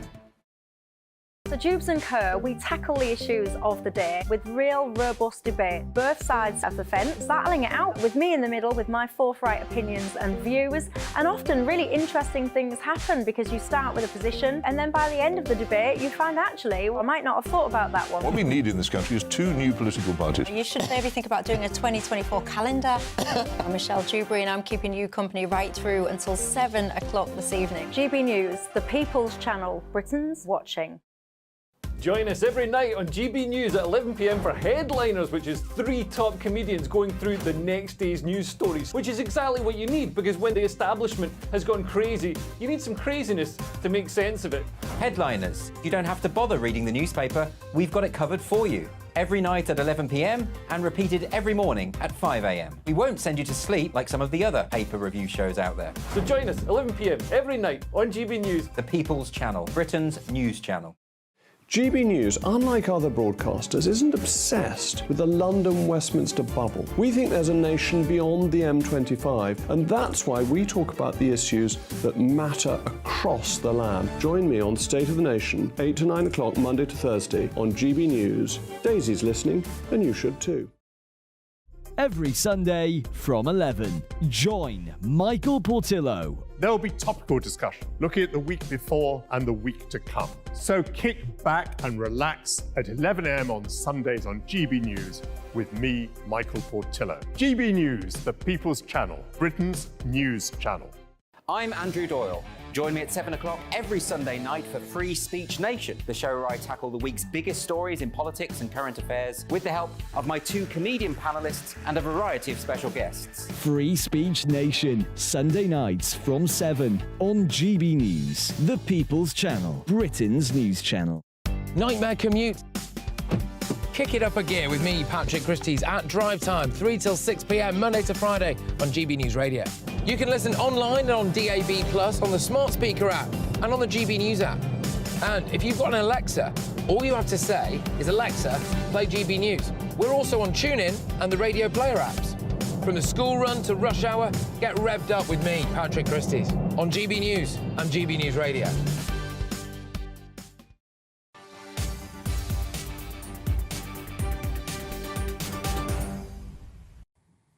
Welcome back to GB News Live with me, Emily Carver and Pip Thompson. Now, today is the funeral of footballing legend Sir Bobby Charlton. The procession will make its way past Old Trafford and through the city to Manchester Cathedral. These are the live pictures. Thousands of people there to honour one of English football's greatest players, Sir Bobby Charlton. The funeral cortege is due to arrive at Old Trafford in the next few minutes. It will pass in front of the stadium so fans can say farewell. And then later, up to 1,000 people are expected to pack into Manchester Cathedral.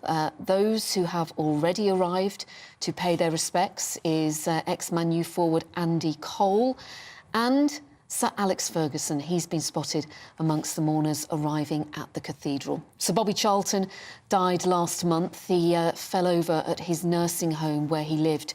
He was receiving care for dementia. He was 86 years old, and the stats are incredible.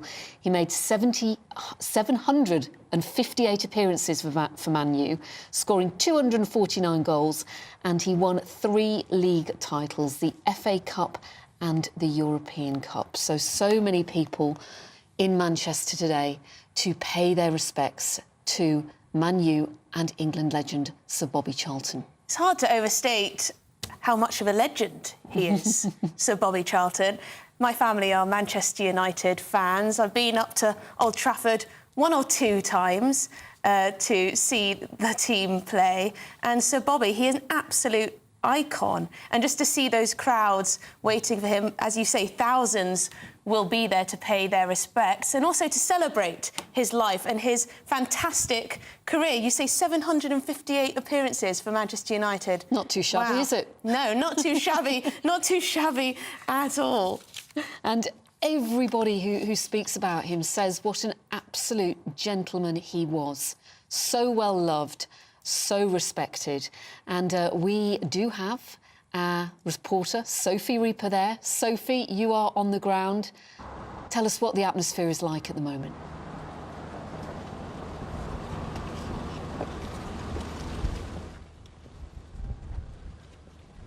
I hope we can talk to Sophie Reaper. Sophie, I think you can join us. Tell us what the atmosphere is like there.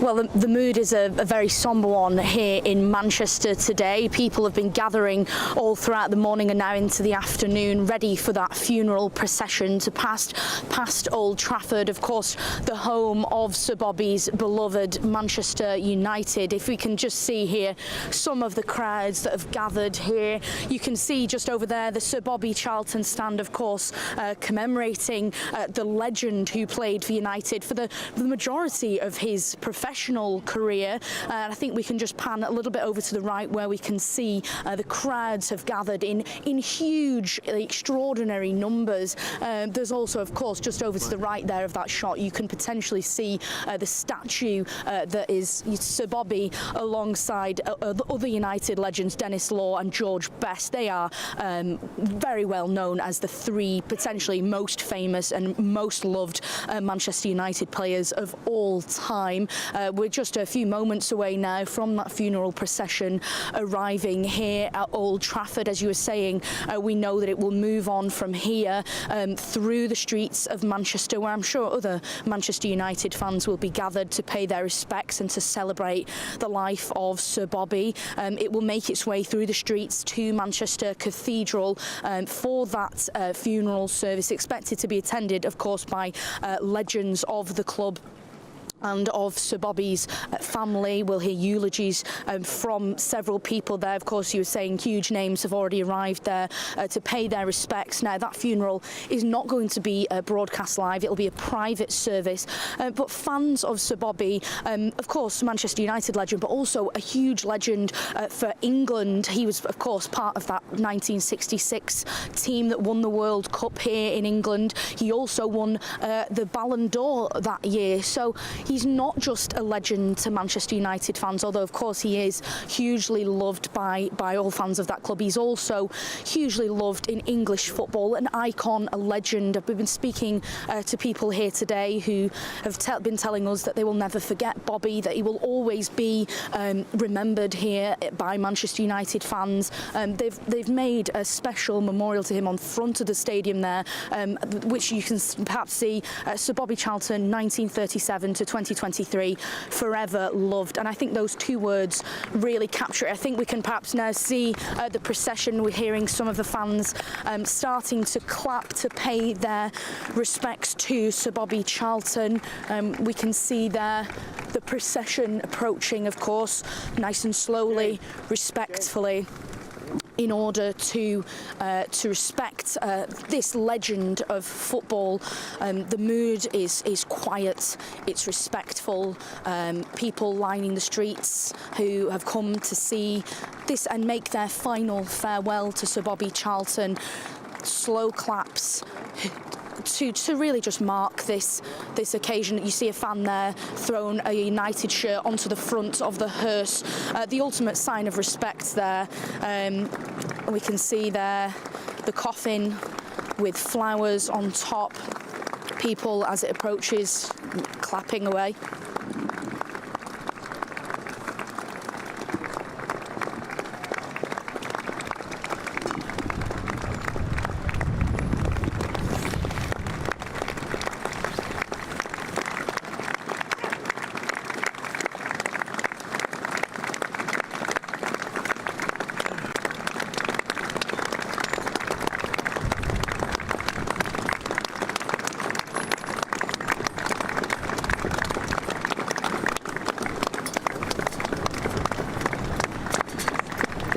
Funeral cortege arriving at Old Trafford. Thousands of people this afternoon remembering Man U and England legend Bobby Charlton, who died at the age of 86. So much respect for him, so much love for him. And our reporter, Sophie Reaper, is there for us. Sophie, tell us about where the cortege is and where it's going. Sorry, we're just having a little bit of trouble there with the equipment. Apologies. Well, we've just seen the funeral cortege there moving towards that statue which I referenced earlier on, the statue of Sir Bobby Charlton, Dennis Law and George Best. The fans are now making their way following the hearse and the procession. As I was saying, it will now move from here, from Old Trafford, the place where Sir Bobby played for so many years and was loved by so many. It will move from here through the streets of Manchester, where people can pay their respects, all the way to the city centre, to Manchester Cathedral, where that funeral procession will be taking place. And waiting at Manchester Cathedral, Sophie, is legendary Man United manager Sir Alex Ferguson, England manager Gareth Southgate. He has just arrived, as have Paul Scholes and Peter Schmeichel, and I'm pretty sure David Beckham will also be in attendance. We believe so, yes. I mean, we know that there are about 1,000 guests expected to attend the private service. so many people will be keen to go and pay their respects to Sir Bobby, people who will have met him over the years, who will have played with him potentially, or have been managed by him. He really does epitomise English football and the love that people have for their club and for their country. Obviously, as I mentioned before, Sir Bobby, a legend of English football, as well as for his club here, Manchester United. So this funeral service will be private, but I'm sure it will mean a lot to Sir Bobby's family. We know that there will be eulogies given by the family, but also by members of the club. Quite moving to see the funeral cortege there go past Old Trafford Stadium, just to allow all of those fans to essentially say goodbye and remember Sir Bobby Charlton. So that cortege there will be going through Manchester, the city centre, on its way to the cathedral. Does it look like there'll be crowds through Manchester before it then arrives at the cathedral? I would imagine that will be the case, yes. Sir Bobby was so loved, and people will know that it's making its way. The club put out a statement a couple of weeks ago letting them know that they could come here to Old Trafford, but I'm sure some fans will try to capture that. Perhaps even some who've been here, they will now try to capture the funeral cortege en route to the cathedral. And that funeral service, Sophie, it's due to start at 2 o'clock this afternoon, celebrating Sir Bobby's life and incredible legacy. And also, let's not forget, he was a husband, he was a father, he was a grandfather. Absolutely, and of course the love that's been felt here for Sir Bobby today, not only of course here at Old Trafford, but across Manchester, across England, of course, across the world. Sir Bobby was known and loved, so people all over the world today will be taking stock of this incredibly emotional moment there, the fans being able to see the funeral procession coming past Old Trafford. We even saw that gentleman throwing the United shirt onto the hearse with the ultimate mark of respect there. There clearly is just so much love for Sir Bobby, and as you say, it's so lovely that fans have been given the opportunity to come here today and to mark and respect the life of Sir Bobby Charlton. Absolutely, and we've got a few details here of what you can expect from the commemoration at the cathedral. Understand that it won't be filmed or broadcast. It is a private funeral, but it will include eulogies, tributes from former United Chief Executive David Gill, a personal tribute from Sir Bobby's family. Lots of hymns will be sung, including Abide With Me. That's traditionally sung before the FA Cup final. Jerusalem, a rendition of How Great Thou Art by opera singer Russell Watson. As you said, 1,000 guests, up to 1,000 guests will be there. Absolutely, and I think this is, of course, about paying our respects to Sir Bobby, but it's also about celebrating his life. It's singing those hymns, like you say, the one there, that will really just celebrate him, not only as a man, but as a footballer. That is what people think of. One young lad we spoke to earlier, he said that is what you think of when you think of United and English football. One of the things that people will say is Sir Bobby Charlton. He is synonymous with the beautiful game, and I'm sure that service today, although it will be private and that we won't get to see any of it, I'm sure what it will do is capture Sir Bobby's life as a husband, as a father, but also as a legend in football who will never be forgotten. Sophie, thank you so much for that. The world of football today paying tribute to one of its biggest stars, the late, great Manchester United and England legend, Sir Bobby Charlton. Indeed. Now, coming up, we will have more analysis and reaction to the political merry-go-round, which has seen David Cameron appointed Foreign Secretary and, of course, Suella Braverman sacked as Home Secretary. Stay with us.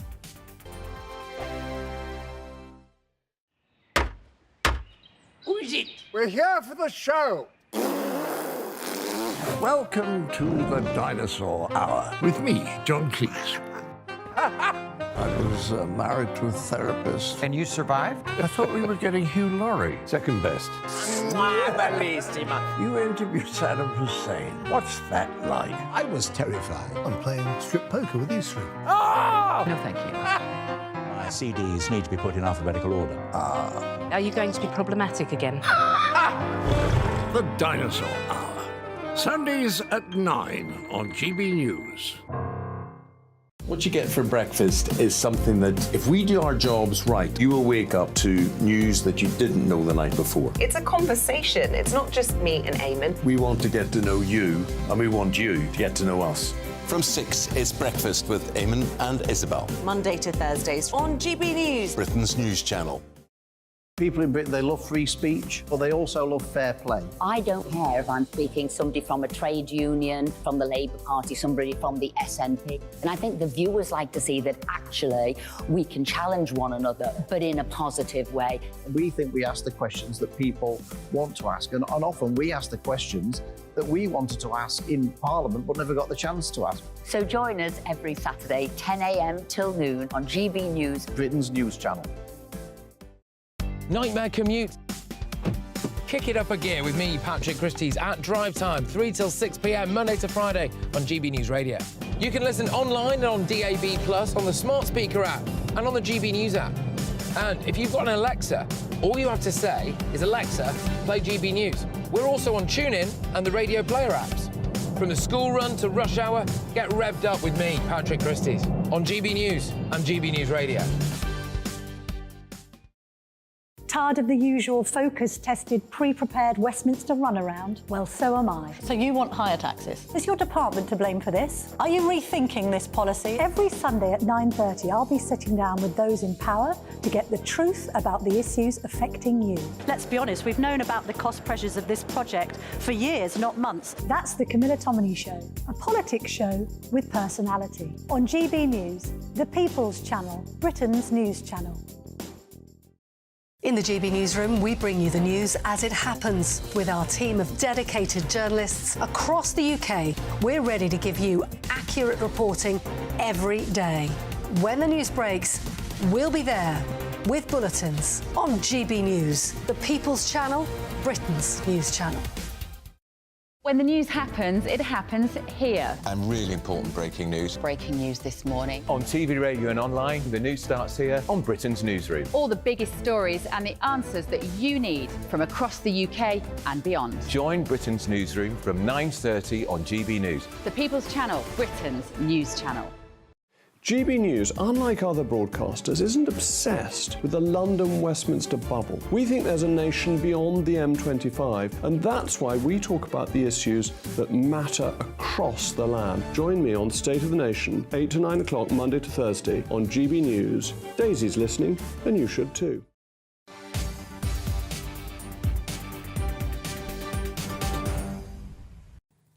Welcome back to GB News Live with Emily Carver and Pip Thompson. Transport Secretary and one of Rishi Sunak's allies, Mark Harper, has praised the decision to appoint former Prime Minister David Cameron as Foreign Secretary. He's described it as an excellent move. But others are not so complimentary. The SNP's Westminster Deputy Leader, Mary Black, argues the resurrection of David Cameron shows how tired this Tory government is. No surprises there. As Foreign Secretary, David Cameron will be stepping back onto the world stage. As Prime Minister, he met many world leaders. Petro Poroshenko became President of Ukraine during the Cameron years, and he joins us now. Petro, thank you very much indeed for your time. You've heard the news. David Cameron, former Prime Minister, is back in the Cabinet, this time as Foreign Secretary. What is your reaction to that, and what does that mean for UK-Ukraine relations? First of all, thank you very much indeed for the invitation and for the absolutely clear messages in support of Ukraine. I want to thank with the admiration the position of Great Britain, which in the very difficult time now, together with Ukraine, when we're fighting not only for our sovereignty and territorial integrity, but also for the freedom, democracy on the continent and in the world. And definitely I know David I worked with him as one of the leaders of the Orange Revolution in year 2005, as a foreign minister in the year 2009-2010, and as a president. And I think that he is extremely competent, extremely charismatic, have a absolutely high level of knowledge and cooperation with all the world leaders. And I want to use this opportunity to thank all the Prime Minister, David Cameron, Boris Johnson, Liz Truss, Theresa May, and now Rishi Sunak, because you demonstrate a unique leadership. For me, it is absolutely good news. And I remember when in the year 2014-15, when we met during my visit to London or during the European Union Council, it was an absolutely unique leading role of the Great Britain and David Cameron in the sanction represented by the European Union against Russian aggressor. And also I want to remind you the words of the David Cameron, who once said that the plan must be to give to Ukraine as many resources as possible to help bring the war to the end. And I think now it is even more actual, and I really wish that David all the best. At the same time, I want to thanks from all of my heart the words of the thanks to the Secretary Cleverly. He definitely do a great job. He worked with me, with the Ukraine, and I in general think that now, before the election in the US, the leading role of the Great Britain is start to be even more important. So, David, good luck. We keep our fingers crossed. It was, I think, 9 years ago when David Cameron was Prime Minister that he told European leaders that the West risked making similar mistakes in appeasing Vladimir Putin over Ukraine as Britain and France did with Adolf Hitler in the run-up to the Second World War. He could see what was coming, perhaps, Petro. I think that he has a very accurate prognosis, and he knows exactly who Putin is. And I want to tell you what I told David in the year 2014. First, don't trust Putin. Don't believe Putin. And second, don't be afraid of Putin. And it seems to me David Cameron, Sir David Cameron, is absolutely share my view, my position, my approach. He is very experienced, and I think that is a very powerful weapons to support Ukraine and to bring peace on the continent. And in other things, I really count that David Cameron now will also support our Euro-Atlantic aspiration. And we can definitely count on the support of the Great Britain in our process for joining NATO.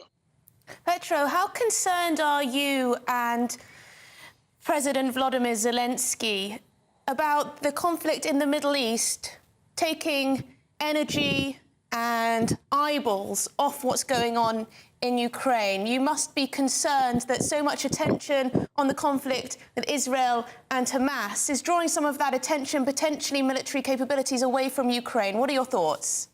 There is not any competition for the global attention between us and Israeli people.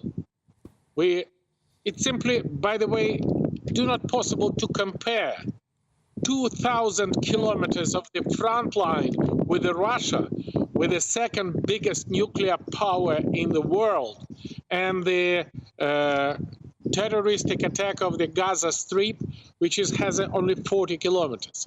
But at the same time, the world should understand that they will definitely need to support Ukraine, and they definitely need to support Israel, because fighting against the terrorists means fighting with the Putin. I have no doubt that not only as a Russian aggressor under leadership of Putin happening in Ukraine, but also we have a definitely sign of the Putin and Russia participation in supporting Hamas.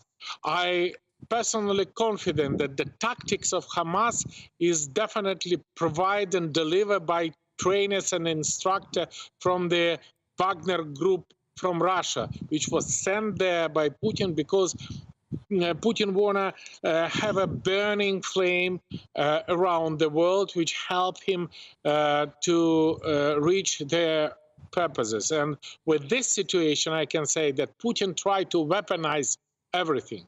Weaponize energy factor, weaponize food factor, weaponize international relation, and we definitely need to stop Putin. And we Ukrainians now do absolutely great job. Please help us to stop Putin. Thank you very much indeed for your time this afternoon, Petro Poroshenko, the former president of the Ukraine, who has met David Cameron on numerous occasions. Thank you for his time. Now, we've got some breaking news. Well, a few minutes ago, we were live from Manchester, where the funeral of Manchester United and England legend Sir Bobby Charlton is taking place. Prince William is among the mourners who has arrived at Manchester Cathedral to pay tribute to one of England football's greatest ever players, Sir Alex Ferguson, and England manager Gareth Southgate also among the mourners arriving at the cathedral for what is going to be a private service. It starts at 2 o'clock this afternoon. Football paying tribute to Sir Bobby Charlton. Thousands of people have already lined the streets as the funeral cortege arrived at Old Trafford. It passed through a guard of honour and is now making its way to Manchester Cathedral, where 1,000 guests are waiting, including Sir Alex Ferguson, a number of former Man United players, England manager Gareth Southgate, and in the last few moments, Prince William has arrived. And there we are. Those are crowds of people, fans, waiting there to see the procession outside the cathedral. We'll bring you more updates as the show goes on, but now we can speak with our political editor, Christopher Hope, who is live from Downing Street to bring us the very latest when it comes to Rishi Sunak's big reshuffle, which has turned out to be a rather large reshuffle. That's right, bigger than we thought. There's an umbrella blowing away in number 10, just as you came to be there. That's right, so Solid Braverman has been moved on as Home Secretary after a difficult few days for her and the Prime Minister. Into that role we have James Cleverly, of course, formerly the Foreign Secretary, and then the big news of the day is the return of the Ronaldo of the early part of the last decade for the Tory party, David Cameron. I'm thinking of the football analogy there with Bobby Charlton's funeral taking place up in Manchester.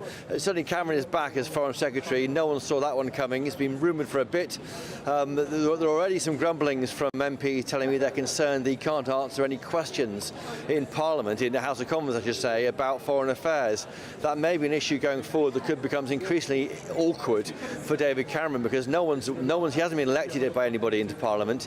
He shouldn't be in terms of not even appear as we speak. Certainly not an MP. So lots of MPs are already saying, why is he there in Parliament? Shouldn't it be an MP who should be answering questions to MPs and justifying foreign policy on a global stage? So that's where we are.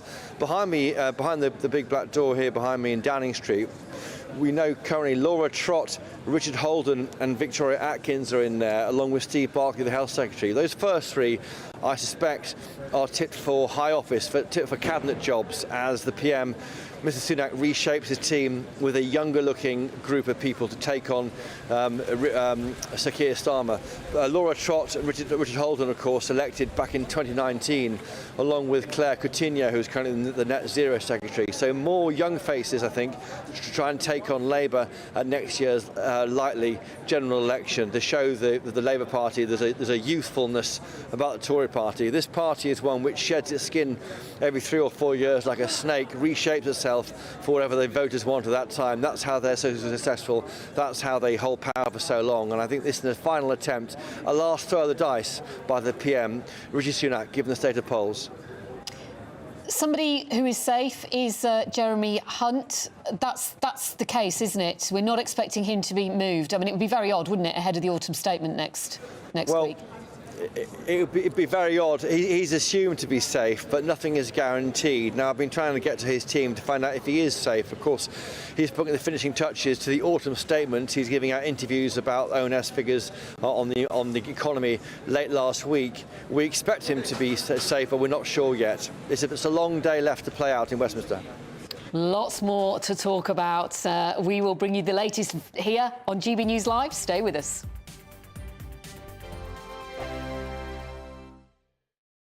I think the most exciting bit for me is talking to people. People who I think are ignored often by the major news channels.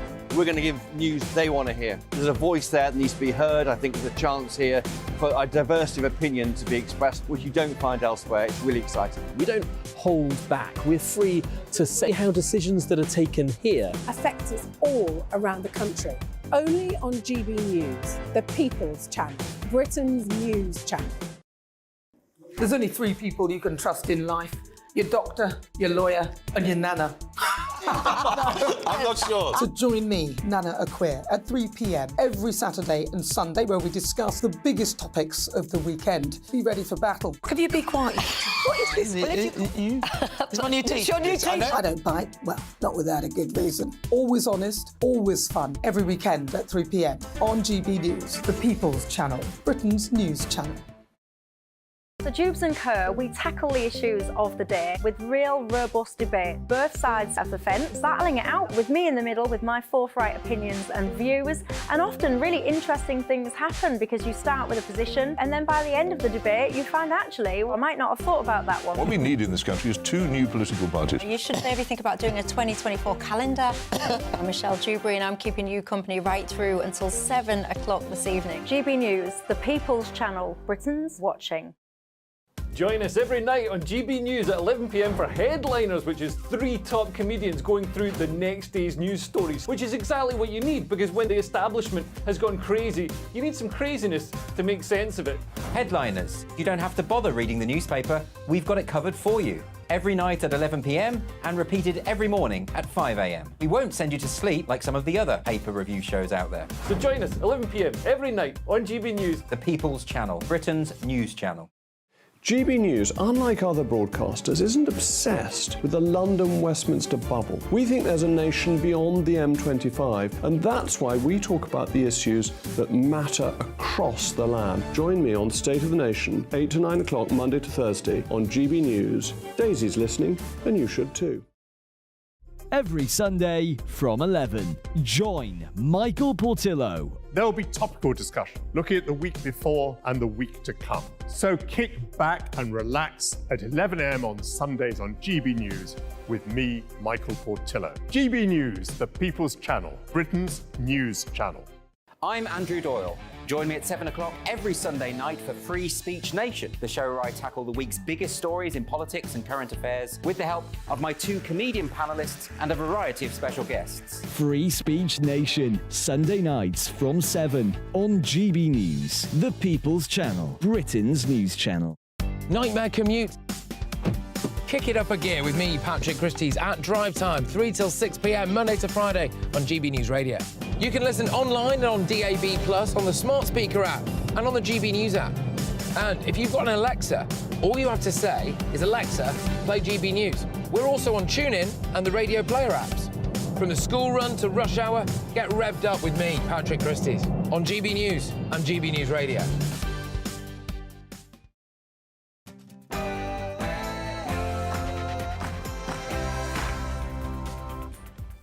Good afternoon, it is 2 o'clock and you're with GB News Live with Pip Thompson and Emily Carver. Coming up this Monday lunchtime. Some dramatic announcements coming from Downing Street throughout the morning and afternoon. In a shock move, David Cameron has been appointed Foreign Secretary. It's a remarkable return to frontline politics after he, of course, resigned as Prime Minister following that Brexit referendum back in 2016. Rishi Sunak's reshuffle has also seen James Cleverly become the new Home Secretary, and in the last hour or so we've learnt that Theresa Coffey has left her role as Environment Secretary. All this comes as Suella Braverman is sacked following days of speculation after that newspaper article last week. We'll be bringing you the latest live from Downing Street. It's all happening.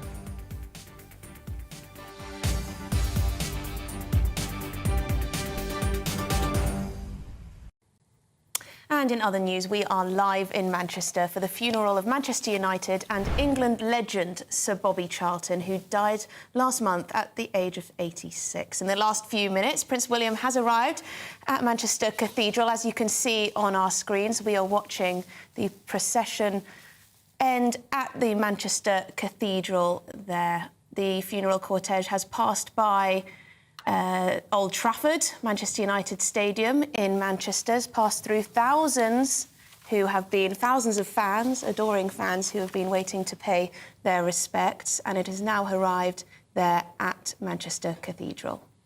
Up to 1,000 guests are inside the service, including Sir Bobby Charlton's family, his friends.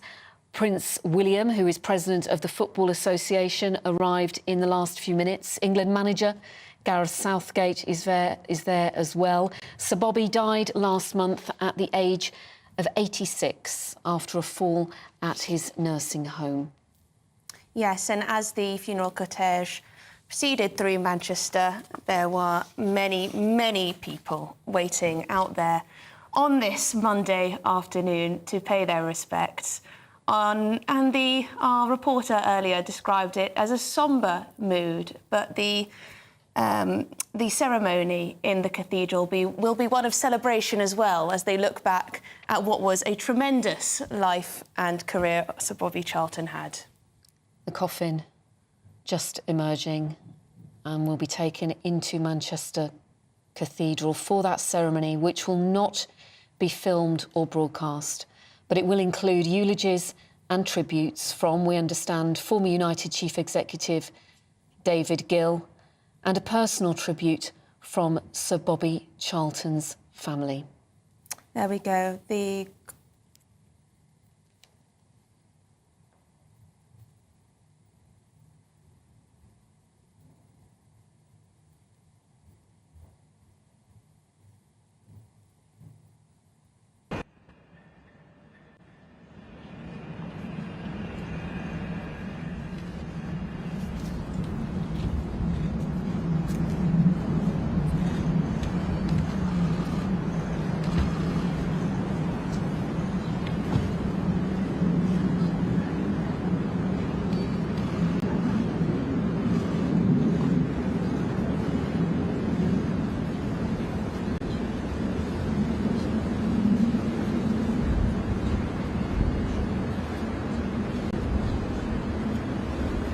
Thousand mourners waiting inside Manchester Cathedral for the funeral of the Manchester United and England legend Sir Bobby Charlton.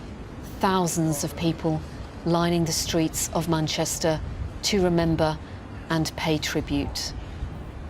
Someone who can underline to us how incredible this gentleman was, Sir Bobby Charlton, is our sports correspondent, Aidan McGee. Aidan, we're just watching the coffin now, heading to the cathedral.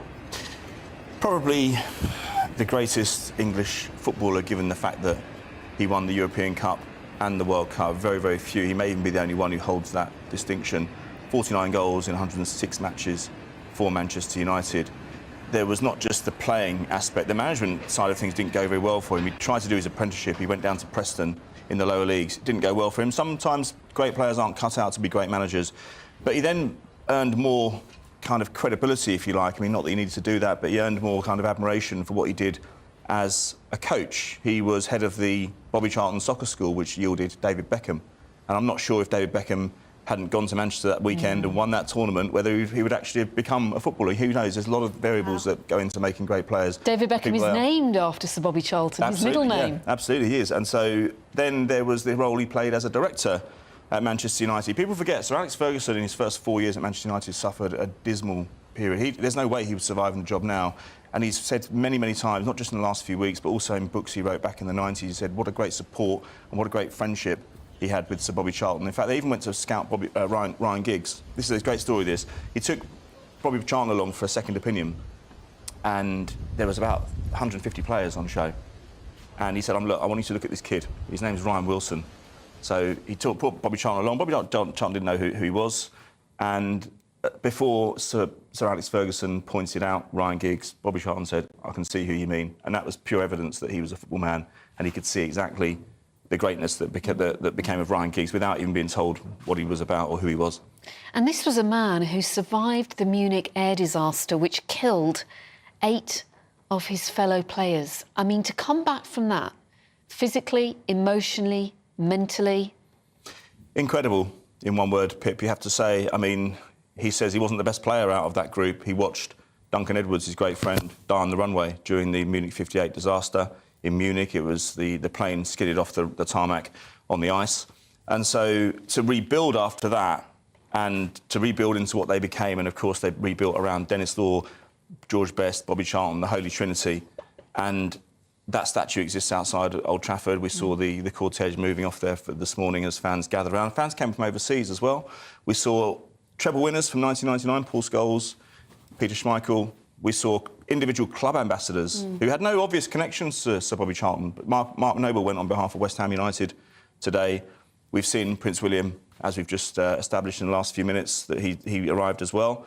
So you're talking here about probably the godfather of English football in some regards, I'd say, certainly from a playing point of view. I interviewed him back in 2012. Very humble. We didn't really talk much about football. We talked about other stuff. We talked about living in Manchester, which is what I was doing at the time, and he was very proud of that because he's originally from Ashington in the North East. He was a proud North Easterner as well. He was indeed. He was. He came from Ashington. He was. Hopefully, we can see some pictures of him actually in his younger days. That would be lovely. He came down quite. I mean, he must have been about 17 when he first came to Manchester United. He was in the team fairly quickly.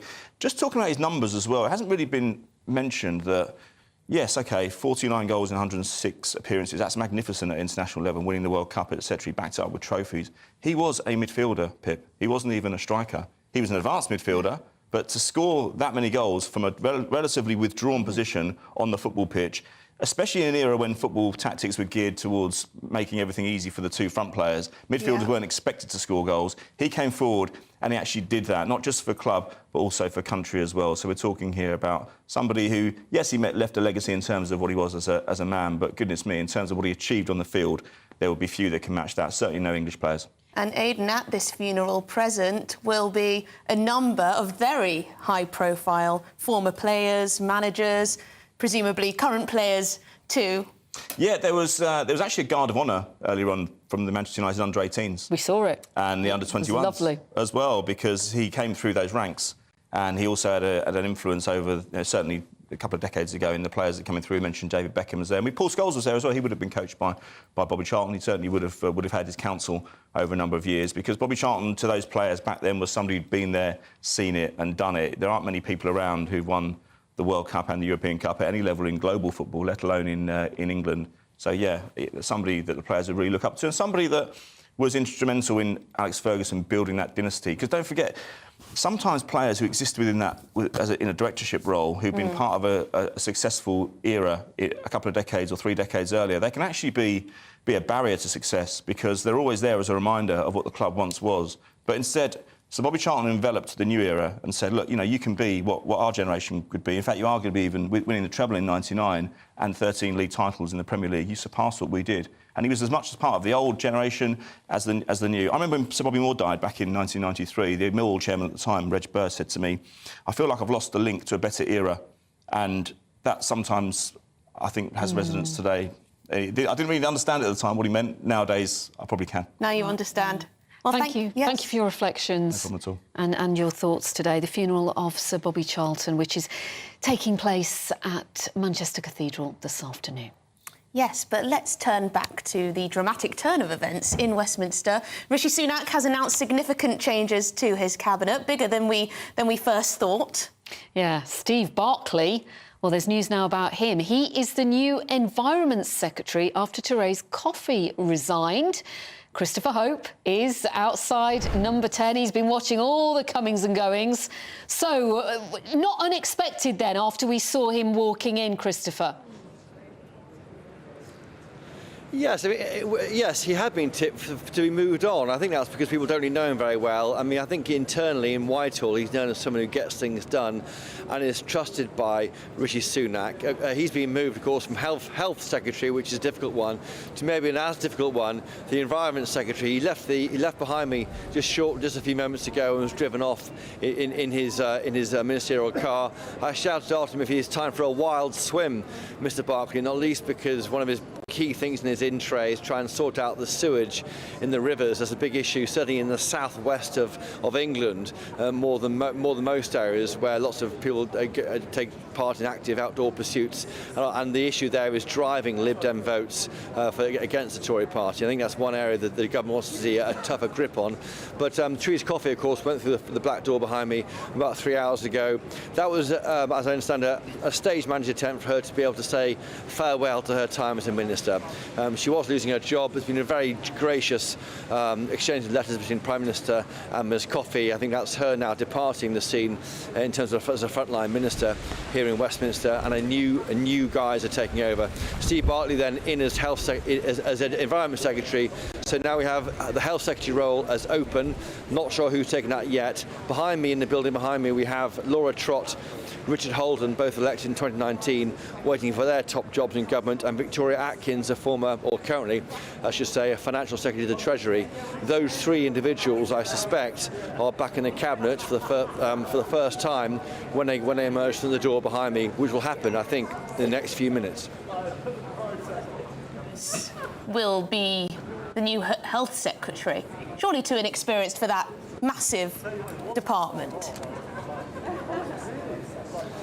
We don't know yet who's got that job.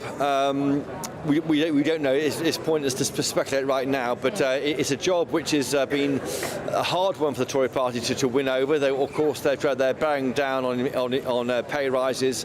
They've had to deal with a lot of issues this year with industrial unrest, with strikes by nurses and doctors and consultants. One of Rishi Sunak's main 5 priorities this year was to cut NHS waiting lists. Well, that one is for the birds. That's gone, not least because of the stoppages in the NHS has meant it's very hard to get there. So I think they want to get someone in there with a new broom, a new fresh pair of eyes to try and tackle this issue, to bring the workforce of the NHS on side as the government tries to deal with the spiralling numbers of people waiting for operations and treatment in the NHS. Steve Barclay being moved to become new Environment Secretary, is that a sideways move? Is it seen as a demotion even, Chris? I think it's a demotion. I think one of the key priority areas, given the scale of the cost of the NHS to the economy, is the NHS. Getting that right, and it will make your career. If you don't, it's not a great look on. It can be a blot on the copybook. He is the 10th Environment Secretary in the past 13 years. That's 10 in 13 years the Tories have made Environment Secretary. That suggests to me it's not a priority area of the Tory party. It's often a place that can be something to do rather than being a priority. I'm sure the government would disagree with me on that. But I think for me it's a sideways move for Steve Barclay. He was someone who's trying to use tech. He's a man of not much ego, which is quite rare in politics. He had no office on the floor in Richmond House in the Department of Health. He's on his own amongst a big team. He brought people with him. He's trying to find ways to use tech to get a better bang for our buck as taxpayers. So yes, I think it is a sideways move for Steve Barclay. Christopher, I want to get your view on Rachel Maclean. She was, I understand, the 15th Housing Minister since 2010, so we'll now be looking at a 16th Housing Minister. Rishi Sunak, in his speech to conference, didn't even mention housing as an issue to deal with. So what does this say about the government's commitment to building more homes? Because that is what many, many, many voters want to see. And that's right. That's where you form new Tory supporters. Well, it hasn't happened yet. It was not in Rishi Sunak's speech, and that was noted. And in many ways, Michael Gove, the Environment Secretary, the overall boss of Rachel Maclean, they raised a white flag under pressure from the Tories on the back benches over more building targets. The government would say, well, they're trying to relax rules on the environment to try and allow for more building in like 100,000 homes can be released through these nutrients rules. That hasn't happened. I should say, while I've been on air just now, it's been confirmed that Richard Holden is the new party chairman. I find that fascinating. This is a guy who was nowhere in 2019. He was the MP for North West Durham. He won against the odds, and now, a little over 4 years later, he's the chairman of the Tory party. That is vital. He is a champion of the Red Wall. That is showing to me that Rishi Sunak knows he's got to win seats in the Red Wall and hold those seats that are won so many would say for the personal vote for Boris Johnson. Now, the given Richard Holden that job shows he is trusted on the media stage so much as at holding those seats in the north. That is the first big move to support those Red Wall MPs who feel ignored and forgotten after Ben Wallace, who's the last significant Red Wall MP, left the cabinet back in September. So just to confirm there, Richard Holden is the new party chairman. So, Chris, let's just try and piece this together, maybe not very successfully, but let's have a go. Greg Hands is currently party chair. So does that mean that he could have been handed another role? Have you seen any sign of him this afternoon? We haven't, and of course you can't, unless he's a joint party chairman, we don't know what's happened to Greg Hands, so we'll wait and see. But as things stand, it could be that he's a co-chairman. We don't know. Let's not speculate. We know that what I think is interesting, though, is giving a job to an MP elected back in 2019, someone who's been part of the Tory party going back years, a special advisor and the rest, but a junior, a young MP to try and hold down those seats in the north. That says to me that Rishi Sunak is trying to at least make the attempt at holding those seats in the Red Wall. He's got to win to hold on to that big majority they've got. But as for Greg Hands, we'll wait and see. In fact, as I'm speaking, my phone is pinging away. Richard Holden's official role is Minister without portfolio, and that means he'll have a right to attend Cabinet, but that's a role given typically to the party chairman. So we're waiting to see what's happened to Greg Hands. Whether Greg Hands has been moved, we don't know. There certainly have been concerns about his chairmanship, not least the way that Susan Hall, who's a rather lacklustre candidate, was selected as the candidate's take on Sadiq Khan in what could well be a close mayoral elections in May in the capital in London next year. So, of course, had a very difficult time so far, Greg Hands, with a series of repeated defeats in seats normally held by as many as 20,000 at the last election. So it has been a very difficult time for Greg Hands. I think Richard Holden does, for me, demonstrate a generational shift going after younger voters and voters in the Red Wall, and that's fascinating, I think. Now, one of the risks for any Prime Minister when they're going about a reshuffle is creating enemies in the backbenches. I'm thinking about perhaps a certain former Home Secretary, Suella Braverman, who has said that she will say more in due course, after saying, of course, that it was a privilege to serve as Home Secretary. She says she has more to say in due course. What might she say? I'm imagining her standing up with a crowd of supporters in a Westminster think tank or somewhere like that and making a barnstorming speech about why she thinks she was sacked and what's coming next. What do you think?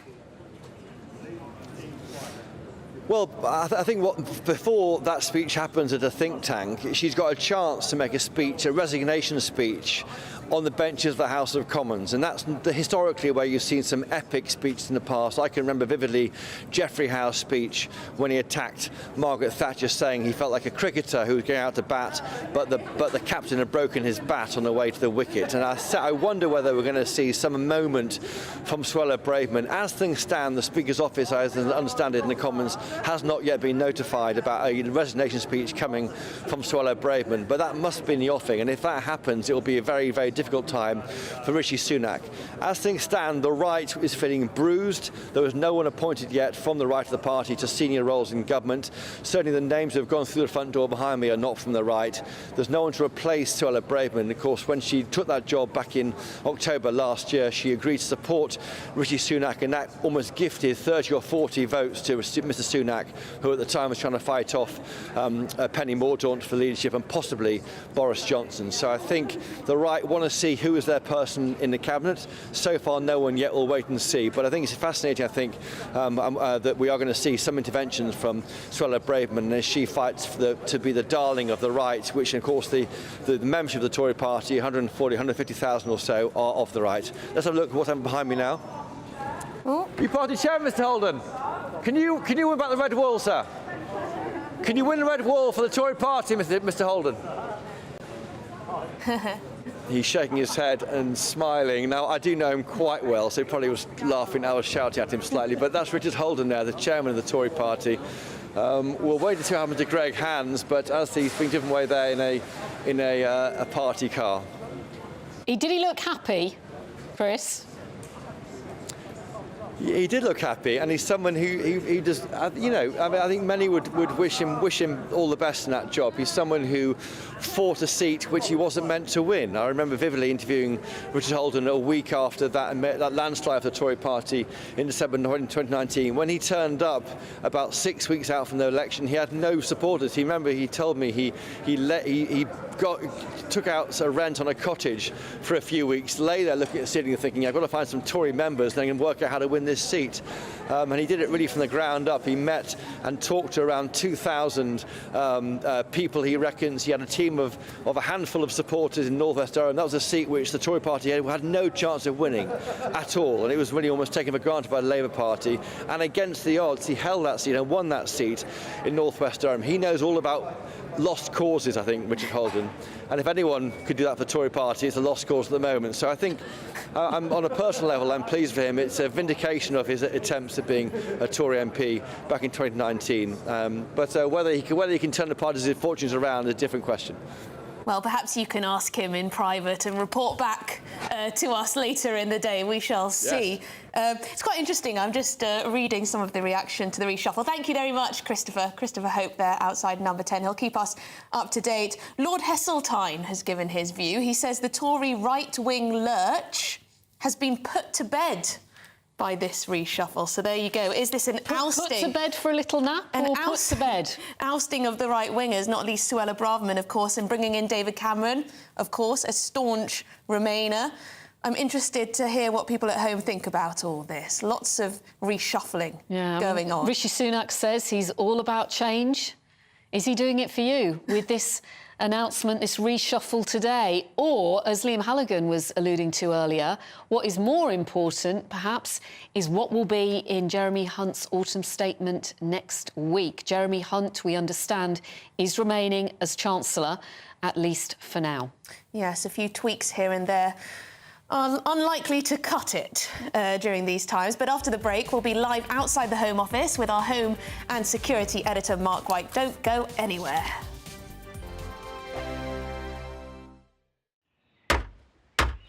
Who is it? We're here for the show.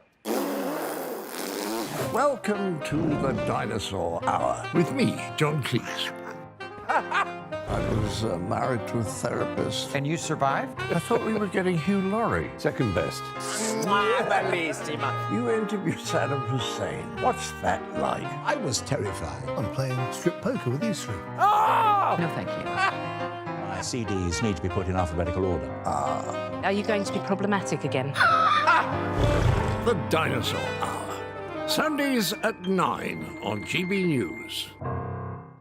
What you get for breakfast is something that, if we do our jobs right, you will wake up to news that you didn't know the night before. It's a conversation. It's not just me and Eamon. We want to get to know you, and we want you to get to know us. From 6, it's Breakfast with Eamon and Isabel. Monday to Thursdays on GB News. Britain's news channel. People in Britain, they love free speech, but they also love fair play. I don't care if I'm speaking somebody from a trade union, from the Labour Party, somebody from the SNP. And I think the viewers like to see that actually we can challenge one another, but in a positive way. We think we ask the questions that people want to ask, and often we ask the questions that we wanted to ask in Parliament but never got the chance to ask. So join us every Saturday, 10 a.m. till noon on GB News, Britain's news channel. Nightmare commute. Kick it up a gear with me, Patrick Christie's, at drive time, 3 till 6 p.m, Monday to Friday on GB News Radio. You can listen online and on DAB+, on the smart speaker app and on the GB News app. And if you've got an Alexa, all you have to say is, Alexa, play GB News. We're also on TuneIn and the Radio Player apps. From the school run to rush hour, get revved up with me, Patrick Christie's, on GB News and GB News Radio. Tired of the usual focus-tested, pre-prepared Westminster runaround? Well, so am I. So you want higher taxes? Is your department to blame for this? Are you rethinking this policy? Every Sunday at 9:30, I'll be sitting down with those in power to get the truth about the issues affecting you. Let's be honest, we've known about the cost pressures of this project for years, not months. That's the Camilla Tominey Show, a politics show with personality. On GB News, the People's Channel, Britain's news channel. In the GB Newsroom, we bring you the news as it happens. With our team of dedicated journalists across the UK, we're ready to give you accurate reporting every day. When the news breaks, we'll be there with bulletins on GB News, the People's Channel, Britain's news channel. When the news happens, it happens here. And really important breaking news. Breaking news this morning. On TV, radio and online, the news starts here on Britain's Newsroom. All the biggest stories and the answers that you need from across the UK and beyond. Join Britain's Newsroom from 9:30 on GB News. The People's Channel, Britain's news channel. GB News, unlike other broadcasters, isn't obsessed with the London-Westminster bubble. We think there's a nation beyond the M25, and that's why we talk about the issues that matter across the land. Join me on State of the Nation, 8 to 9 o'clock, Monday to Thursday, on GB News. Daisy's listening, and you should too.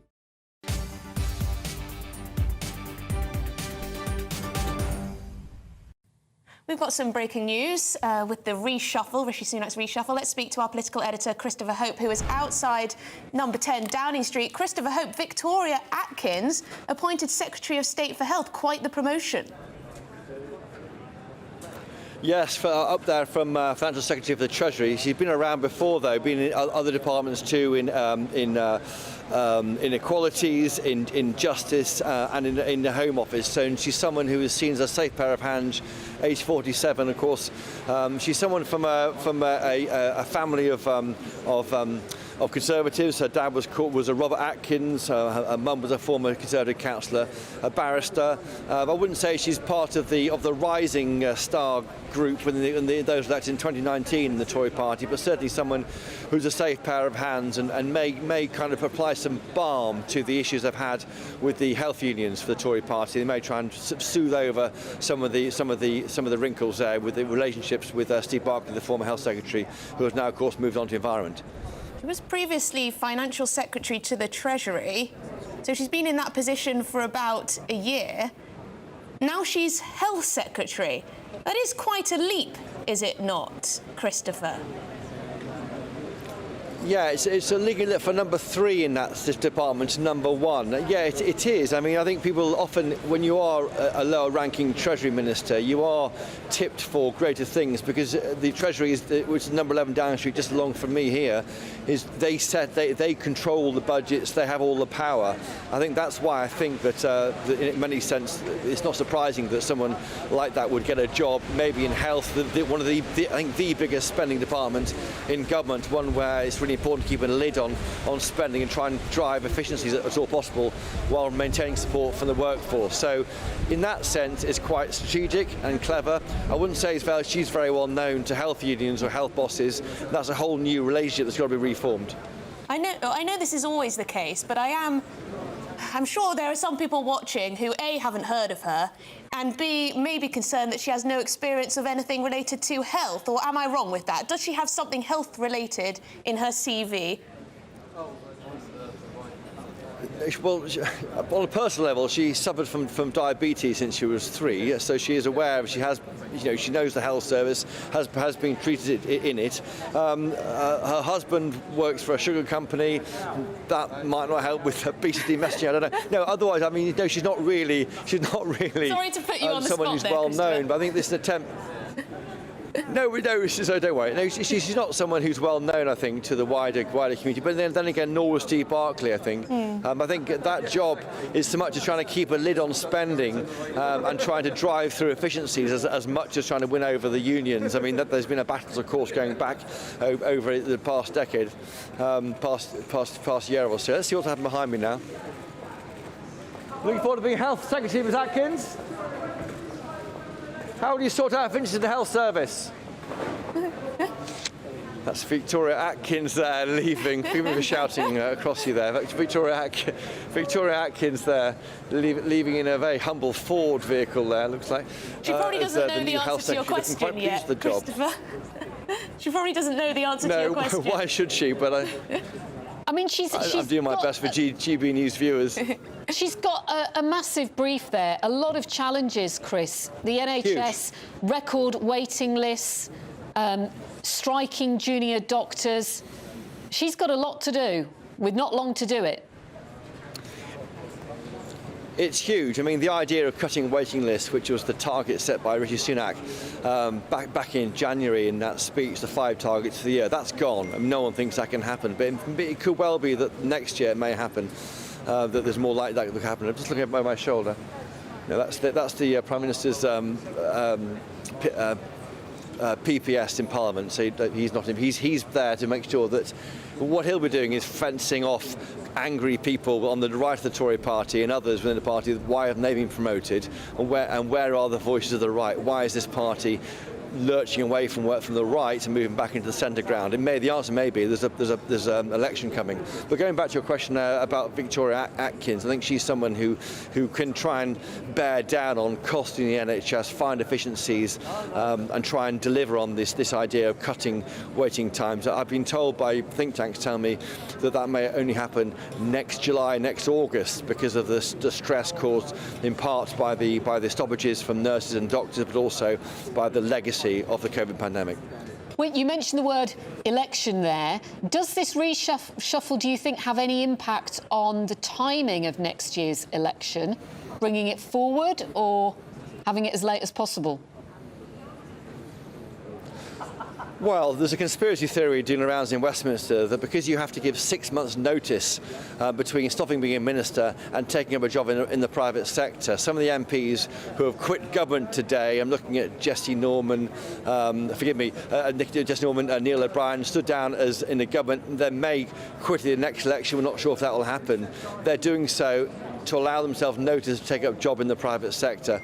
And the election could have come as early as May next year. For me, it's a longer-term bet, I think. Mr Sunak's King's speech last week set out a far longer period, I think, that he wants to remain as Prime Minister, maybe as long as January 2025. That's the longest date that he can remain as Prime Minister without calling an election. Don't forget, when you walk down those stairs behind me in Downing Street, you walk past all these faces of Prime Ministers with the dates when they were Prime Minister below it, and if he can have his dates as 2022 to 2025, well, that'll make him feel a bit better about himself, won't it? Absolutely. Christopher Hope, for now, thank you very much. It's all been happening, isn't it? Yeah. Have we got any more major announcements? We've got Health Secretary. Is there anyone we're waiting on? We started off this show with lots of outs, i.e. lots of people losing their positions or resigning or stepping down. Now we have got a lot more ins. We've got 5. So we've got James Cleverly, Home Secretary, David Cameron, Foreign Secretary, Steve Barclay, Environment Secretary, Richard Holden, Conservative Party Chairman, and Victoria Atkins, now Health Secretary. So there you go. There's my roundup. It's going to be a very different cabinet going forward. Let us know what you think. There is lots more that we're going to be talking about very shortly after your headlines with Sophia.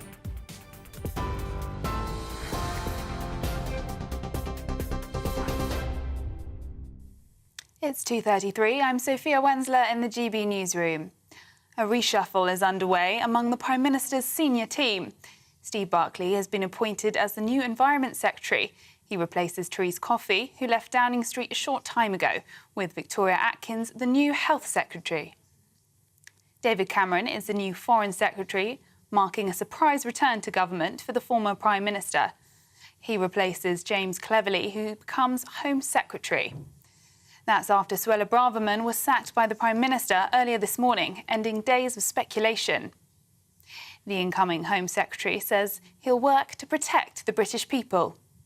As the Home Secretary, I'm absolutely committed to stopping the boats, as we promised, but also making sure that everybody in the UK feels safe and secure going about their daily business, knowing that the government is here to protect them. So it's a fantastic job and it's a real privilege to serve. As that reshuffle continues, the government is also working on strengthening police powers in the wake of the weekend's protests. Reports suggest the Prime Minister is looking to tighten laws to make it easier to ban marches and prosecute those glorifying terrorism. Police say 7 men have been charged with offences including assault on an emergency worker, criminal damage and possession of an offensive weapon. Officers made a total of 145 arrests on Saturday.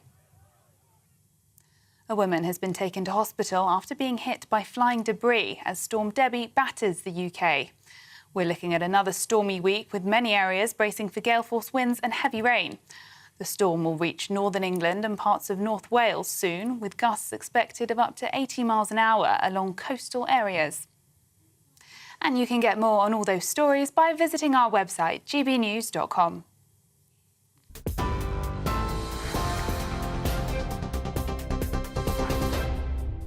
For exclusive, limited edition and rare gold coins that are always newsworthy, Rosalind Gold proudly sponsors the GB News Financial Report. And here's a quick snapshot of today's markets. The pound will buy you $1.2245 and €1.1474. The price of gold is £1,580 and 53 pence per ounce. And the FTSE 100's at 7,393 points. Rosalind Gold proudly sponsors the GB News Financial Report. I think the most exciting bit for me is talking to people. People who I think are ignored often by the major news channels. We're going to give news they want to hear. There's a voice there that needs to be heard. I think there's a chance here for a diversity of opinion to be expressed, which you don't find elsewhere. It's really exciting. We don't hold back. We're free to say how decisions that are taken here affect us all around the country. Only on GB News, the People's Channel, Britain's news channel. There's only 3 people you can trust in life. Your doctor, your lawyer and your nana. I'm not sure. So join me, Nana Aquare, at 3 p.m. every Saturday and Sunday where we discuss the biggest topics of the weekend. Be ready for battle. Could you be quiet? What is this? It's my new teeth. It's your new teeth. I don't bite. Well, not without a good reason. Always honest, always fun. Every weekend at 3 p.m. on GB News, the People's Channel, Britain's news channel. So Jubes and Kerr, we tackle the issues of the day with real, robust debate, both sides of the fence, battling it out with me in the middle with my forthright opinions and views. And often really interesting things happen because you start with a position and then by the end of the debate you find actually, well, I might not have thought about that one. What we need in this country is 2 new political parties. You should maybe think about doing a 2024 calendar. I'm Michelle Dewberry and I'm keeping you company right through until 7 o'clock this evening. GB News, the People's Channel, Britain's watching. Join us every night on GB News at 11 p.m. for Headliners, which is 3 top comedians going through the next day's news stories, which is exactly what you need, because when the establishment has gone crazy, you need some craziness to make sense of it. Headliners. You don't have to bother reading the newspaper. We've got it covered for you. Every night at 11 p.m. and repeated every morning at 5 a.m. We won't send you to sleep like some of the other paper review shows out there. So join us 11 p.m. every night on GB News. The People's Channel, Britain's news channel. GB News, unlike other broadcasters, isn't obsessed with the London-Westminster bubble. We think there's a nation beyond the M25, and that's why we talk about the issues that matter across the land. Join me on State of the Nation, 8 to 9 o'clock, Monday to Thursday, on GB News. Daisy's listening, and you should too. Every Sunday from 11, join Michael Portillo. There will be topical discussion, looking at the week before and the week to come. So kick back and relax at 11 a.m. on Sundays on GB News with me, Michael Portillo. GB News, the People's Channel, Britain's news channel. I'm Andrew Doyle. Join me at 7 o'clock every Sunday night for Free Speech Nation, the show where I tackle the week's biggest stories in politics and current affairs with the help of my 2 comedian panellists and a variety of special guests. Free Speech Nation, Sunday nights from 7 on GB News, the People's Channel, Britain's news channel. Nightmare commute? Kick it up a gear with me, Patrick Christie's at Drive Time, 3 till 6 p.m, Monday to Friday on GB News Radio. You can listen online and on DAB+, on the smart speaker app and on the GB News app.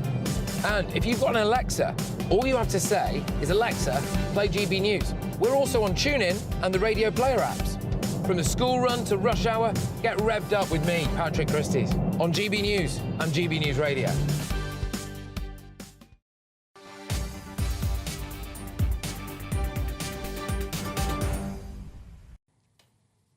Welcome back to GB News Live with me, Emily Carver and Pip Thompson. Now, in the break, we've just had a few bits of breaking news from the ongoing reshuffle. Laura Trott has become Chief Secretary to the Treasury. She was previously a minister in the Department for Work and Pensions, so she's been appointed Chief Secretary to the Treasury. She replaces Victoria Atkins. And Victoria Atkins, in quite a surprise appointment for many, is now Health Secretary. Now, that is a massive brief when you think about what is going on within the NHS at the moment, especially with those junior doctors and consultant strikes. So she's going to have a lot to do. Bit of a poison chalice, exactly, one might say, with the waiting list as they are. And we're still waiting on whether there'll be any change to the role of Justice Secretary, which is currently occupied by Alex Chalk. He's only been doing the job a few months. And Education Secretary, Gillian Keegan, we haven't had any word about her either. She's been in the post, I think, for 12 months or so. So we will be returning to Christopher Hope, our political editor, who is watching all the comings and goings in Downing Street, shouting questions at the new appointees. Not that he's got very far. He's getting a few smiles. He's getting a few smiles and a few good afternoons, but we will be returning to him. But first, we're going to talk to Mark White, who's outside the Home Office. Yes, we are on the news of Suella Braverman's departure, well, sacking. She's been replaced by James Cleverly. Mark, just bring us up to date.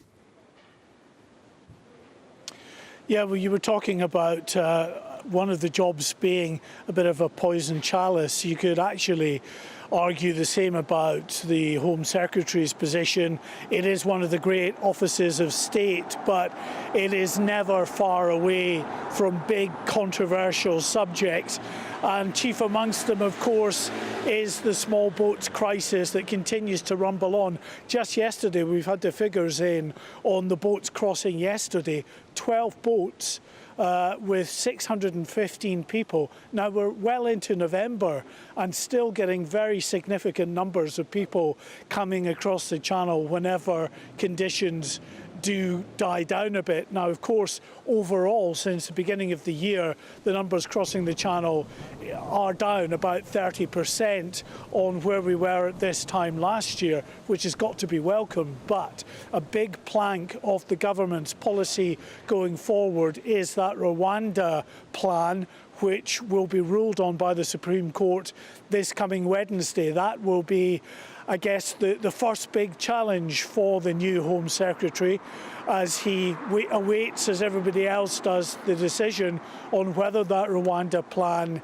is lawful. If it is ruled unlawful, well, the government's going to have to go back to the drawing board as well, right back to the beginning in terms of deciding what they do to act as a deterrent to those coming across in small boats, because the government is convinced that actually sending significant numbers of people across to Rwanda will act as that deterrent that will stop more people coming across the English Channel. So let's wait and see what that first real test for James Cleverly will be. In addition to that, there's the continued headache of what you do with the many thousands of people who are already here, joined by 615 more who arrived yesterday.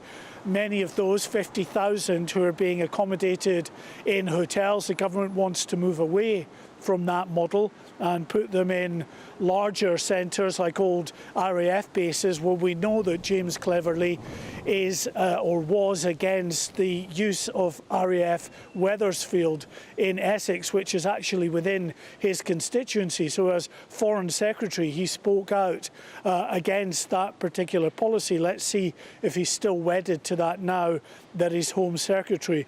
Now, is he happy to be here? Well, as I say, it's one of the big offices of state, but he did not want to leave his job as Foreign Secretary. Now in that job, of course, is David Cameron, Lord Cameron, who, of course, seen around the world as a statesman, having been Prime Minister for 6 years. He is a well-known and respected international figure, and he takes on some very, very serious issues in terms of the ongoing war in the Middle East, in Gaza, the, of course, continued conflict in Ukraine as well. So we can expect that within the coming weeks there will be visits by the new Foreign Secretary to both the Middle East and to Ukraine. In Ukraine, to show President Zelensky that he and the British government is still full square behind Ukraine in its efforts to push Russia out of that country.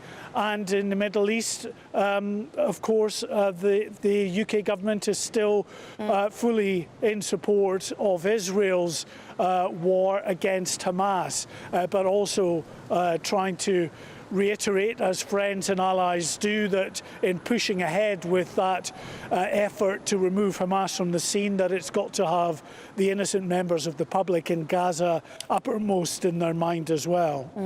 Thank you very much indeed, Mark White, our Home and Security Editor there outside the Home Office. It'll be interesting to see what Boris Johnson thinks about the appointment of David Cameron, both to the House of Lords and to his position now as Foreign Secretary. I'm sure we will hear from him, probably in the Daily Mail this weekend. Very interesting. And also this claim by Nadine Dorries, Boris's big ally, that George Osborne, the door is now open for him to come back. Yeah, she seems to think this is all part of an evil plan, but we shall see what comes of that, if anything. We can now speak with our political editor, Christopher Hope, live from Downing Street. Quite a few chops and changes since we last spoke. Last time we spoke, Victoria Atkins had been appointed to Health Secretary from her position as Financial Secretary to the Treasury. And we've seen a few other changes. Let us know.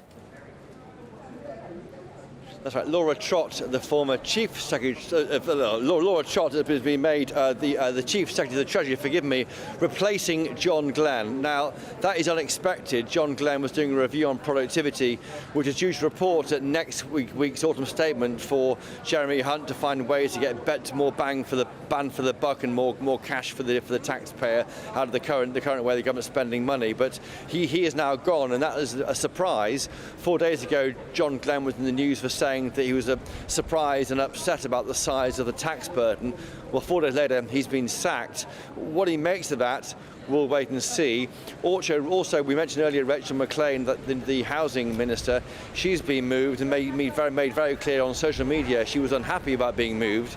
As I said earlier on GB News, the problem with these reshuffles is if every one person you please, about 4 others are really angry about it, and that can harbour resentment. And the challenge, I think, for notably Richard Holden, the new party chairman, along with the PM Rishi Sunak, is to bring all those people back on one side. And after the guys who've been moved away from their jobs, sacked, been overlooked, they'll be unhappy. How can you make them happy again with the government to work together towards taking on Labour at the next election, expected now in about 40 months' time?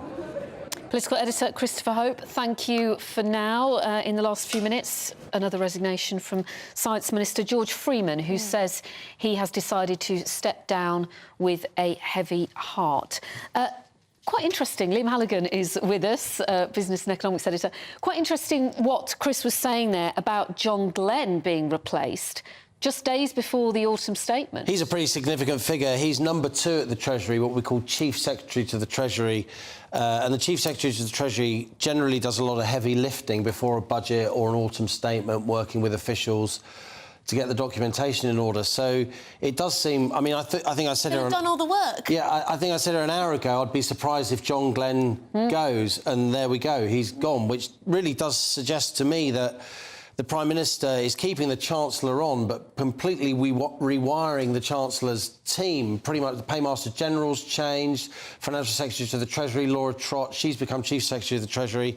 Let's see what Jeremy Hunt thinks of that. But look, this is going to be a really big 48 hours for the economy going forward. Obviously, it's all about the politics today, but tomorrow morning we're going to get those wage numbers which indicate how big wage claims are in the economy, where wage inflation is. That obviously impacts ordinary people very strongly in their household budgets, but also it will indicate where inflation goes, because wages are seen to be a big part of why inflation happens. And then on Wednesday at 7 a.m, we've got the inflation number itself. That's the number for October.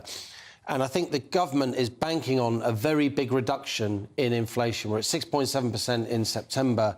The October number, I wrote in my Telegraph column yesterday, it'll probably start with a 5. And the reason I think that is because the Ofgem energy price cap, which puts the ceiling on the unit cost of electricity that households pay for, that came down sharply at the beginning of October. That was a decision by the regulator. So that should cap out some of the energy price increases, which should feed into lower inflation. Doesn't mean prices are coming down. It means they will have gone up less sharply between October this year and October last year. But let's say it is significantly down. It's still, you know, many times the Bank of England's 2% target. But if it's coming down that sharply, I think a lot of people will conclude that that means there's going to be no more interest rate rises. We've had 14. That should help the housing market. If you're selling your house and you want prices to stay firm, that will mean that mortgage borrowers get a little bit of relief in the sense that at least they know where they are. So that interest rate idea, that interest rates have peaked, the idea that inflation's coming down sharply, the idea that the cost of living squeeze is now no longer going to be the main theme of politics as it has been for most of the last year, that will help Rishi Sunak. Yeah. He can then build on this and see this as a kind of relaunch with some good economic numbers. If the economic numbers are bad, though, this will look like a panic. But hasn't Jeremy Hunt got to announce something attractive in his autumn statement next week to get voters on board? Well, that's the judgment for him, isn't it? He will say that, oh, we can't spend too much money, we don't want to unleash more inflation when we're just getting inflation under control. A lot of his backbenchers, Tories, will say, we need tax cuts now because Keir Starmer's hammering us in the opinion polls. We're 20 points behind. And there's something in both those views. My general view is that he'll wait until the spring budget of March, April next year, nearer a likely general election, but certainly before he does anything in terms of tax cuts for households like income tax or national insurance or something like that. I think what you may get if you get a tax cut next week is a tax cut for businesses. I don't think they're going to put corporation tax down. It went up from 19 to 25, as you know, earlier this year. I don't think it's going to come down. But what the Chancellor may do is extend what we call full expensing. That allows businesses, if they invest money, they can take that off their corporation tax bill. Now, that's great if you're a big business, you've got deep pockets and you can invest. But if you're a tiny business running a cafe, a family firm, it's a lot harder to take advantage of those tax breaks to invest when money's tight. So it will be a tax cut for business if there is one next week, but it won't be a tax cut particularly for small businesses. And they're often the swing voters, the ones who really determine who wins the next general election. It's interesting that the Treasury team is being a little bit reshuffled, but the economic strategy doesn't seem to be, or at least there's no suggestion that it's going to change dramatically in any way. No massive tax cuts, if that's what you're hoping for. But thank you very much, Liam Halligan, our economics and business editor. Now, today is the funeral of footballing legend Sir Bobby Charlton. Thousands have gathered in Manchester. Prince William, as president of the FA, arrived for the service a little earlier, alongside plenty of former players and managers, including Sir Alex Ferguson and Gareth Southgate. Yes, we're joined now by our North West of England reporter, Sophie Reaper, who is outside Old Trafford, I believe. Sophie, thank you very much for joining us. Are you outside the cathedral now? Yes, we have moved to Manchester Cathedral, where the service is now well underway. I've managed to get my hands on the order of service here, which obviously describes how this service will go. Of course, we see the welcome there by Canon Nigel Ashworth. There have been several hymns sung. There's the tribute from David Gill, the former chief executive of Manchester United, and from John Shields, the CEO of Manchester United's Community Foundation. There's been singing by a choir, music by Russell Watson, an address given by the Reverend Grace Thomas. It's really rather moving. And on the back, I don't know if you can see there, a lovely picture of Sir Bobby Charlton in his prime. Now, you mentioned there several famous faces have attended the service here at Manchester Cathedral today, and I would imagine quite shortly we'll be seeing many of them coming out at the end of the service. Of course, earlier on we saw the procession making its way past Old Trafford, the home of Manchester United. We saw hundreds, if not thousands, of fans gathered outside the stadium to pay their final respects to Sir Bobby. Here's what a few of them had to say. He ever booked twice in his career. And what do you think of him? He was a gentleman. He was a fantastic footballer. Everybody wanted to be him. You only had to see the film Kes with Brian Glover. Put his shirt on. He wanted to be Bobby Charlton. Everybody wants to be. You go abroad and people say, "Where are you from?" You say, "Manchester." They go, "Ah, Bobby Charlton." I just come to support him because he just loves Manchester United, full stop. You know, George Best is his idol. Come from Northern Ireland, he was my idol. come from where he comes from. Yeah. But he was, he was just magic, really. Yeah. Bobby, he was just a gentleman. Obviously a national icon. That's all I can really say. He was a wonderful person, on and off the pitch. You can hear there exactly what Sir Bobby means to those fans of Manchester United, and that is why this is such a hugely significant day, because it gives people the opportunity to say a final farewell to a legend of the beautiful game. Thank you very much. Sophie Reaper outside Manchester Cathedral for Sir Bobby Charlton's funeral. There you go, a legend, an icon and a gentleman. Yeah, thank you for your company this afternoon. It's been really busy, hasn't it? Loads of promotions, loads of demotions. There's still more to come. Stay with us here on GB News.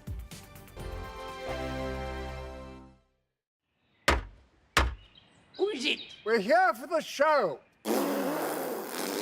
Welcome to the Dinosaur Hour with me, John Cleese. I was married to a therapist. And you survived? I thought we were getting Hugh Laurie. Second best. You interviewed Saddam Hussein. What's that like? I was terrified. I'm playing strip poker with these three. Oh! No, thank you. My CDs need to be put in alphabetical order. Are you going to be problematic again? The Dinosaur Hour. Sundays at 9 on GB News.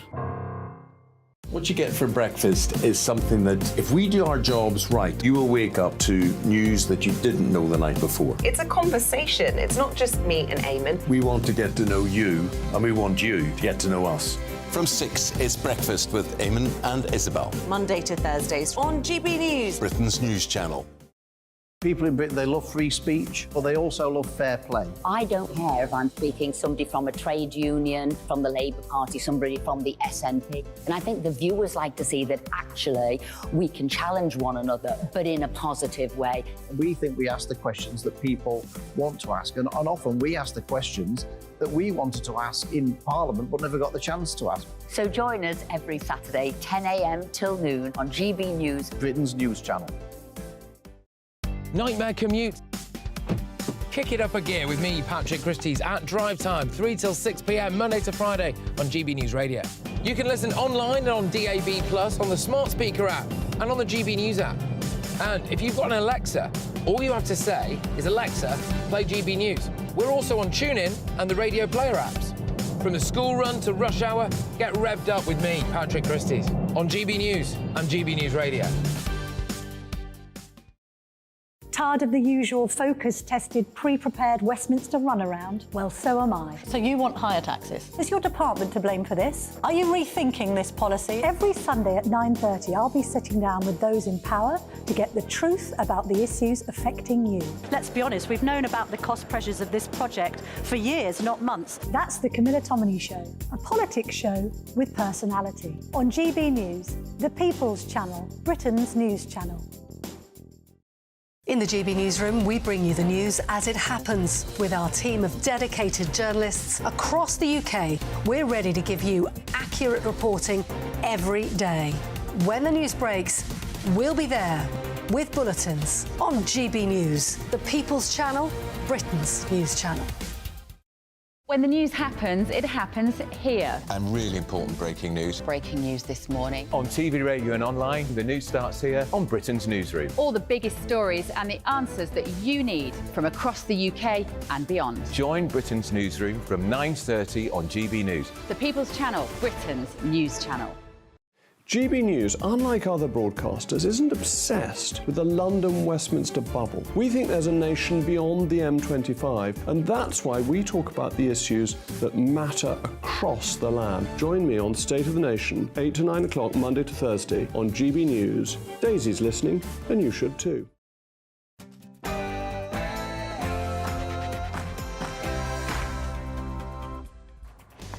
3 p.m. Welcome to the show. I'm Martin Dawn. We've got an action-packed show coming up, including a nightmare on Downing Street as Suella is slashed. Now, will it turn into a horror show for the Tories at the next general election? Coming straight after that. Talk about a horror show. It's a Cameron comeback. He's back from the dead, despite the fact he once said Brexit was his greatest regret. He's been wheeled in to try and turn the Tories' fortunes around. Wise move or fatal error? Next up. How did the police do on Armistice Day? 126 arrests and serious allegations of two-tiered policing. We'll look back and examine the evidence. And of course, we'll be crossing live to the funeral of Sir Bobby Charlton in Manchester, where the world of football are paying its respects to the greatest footballer of our generation.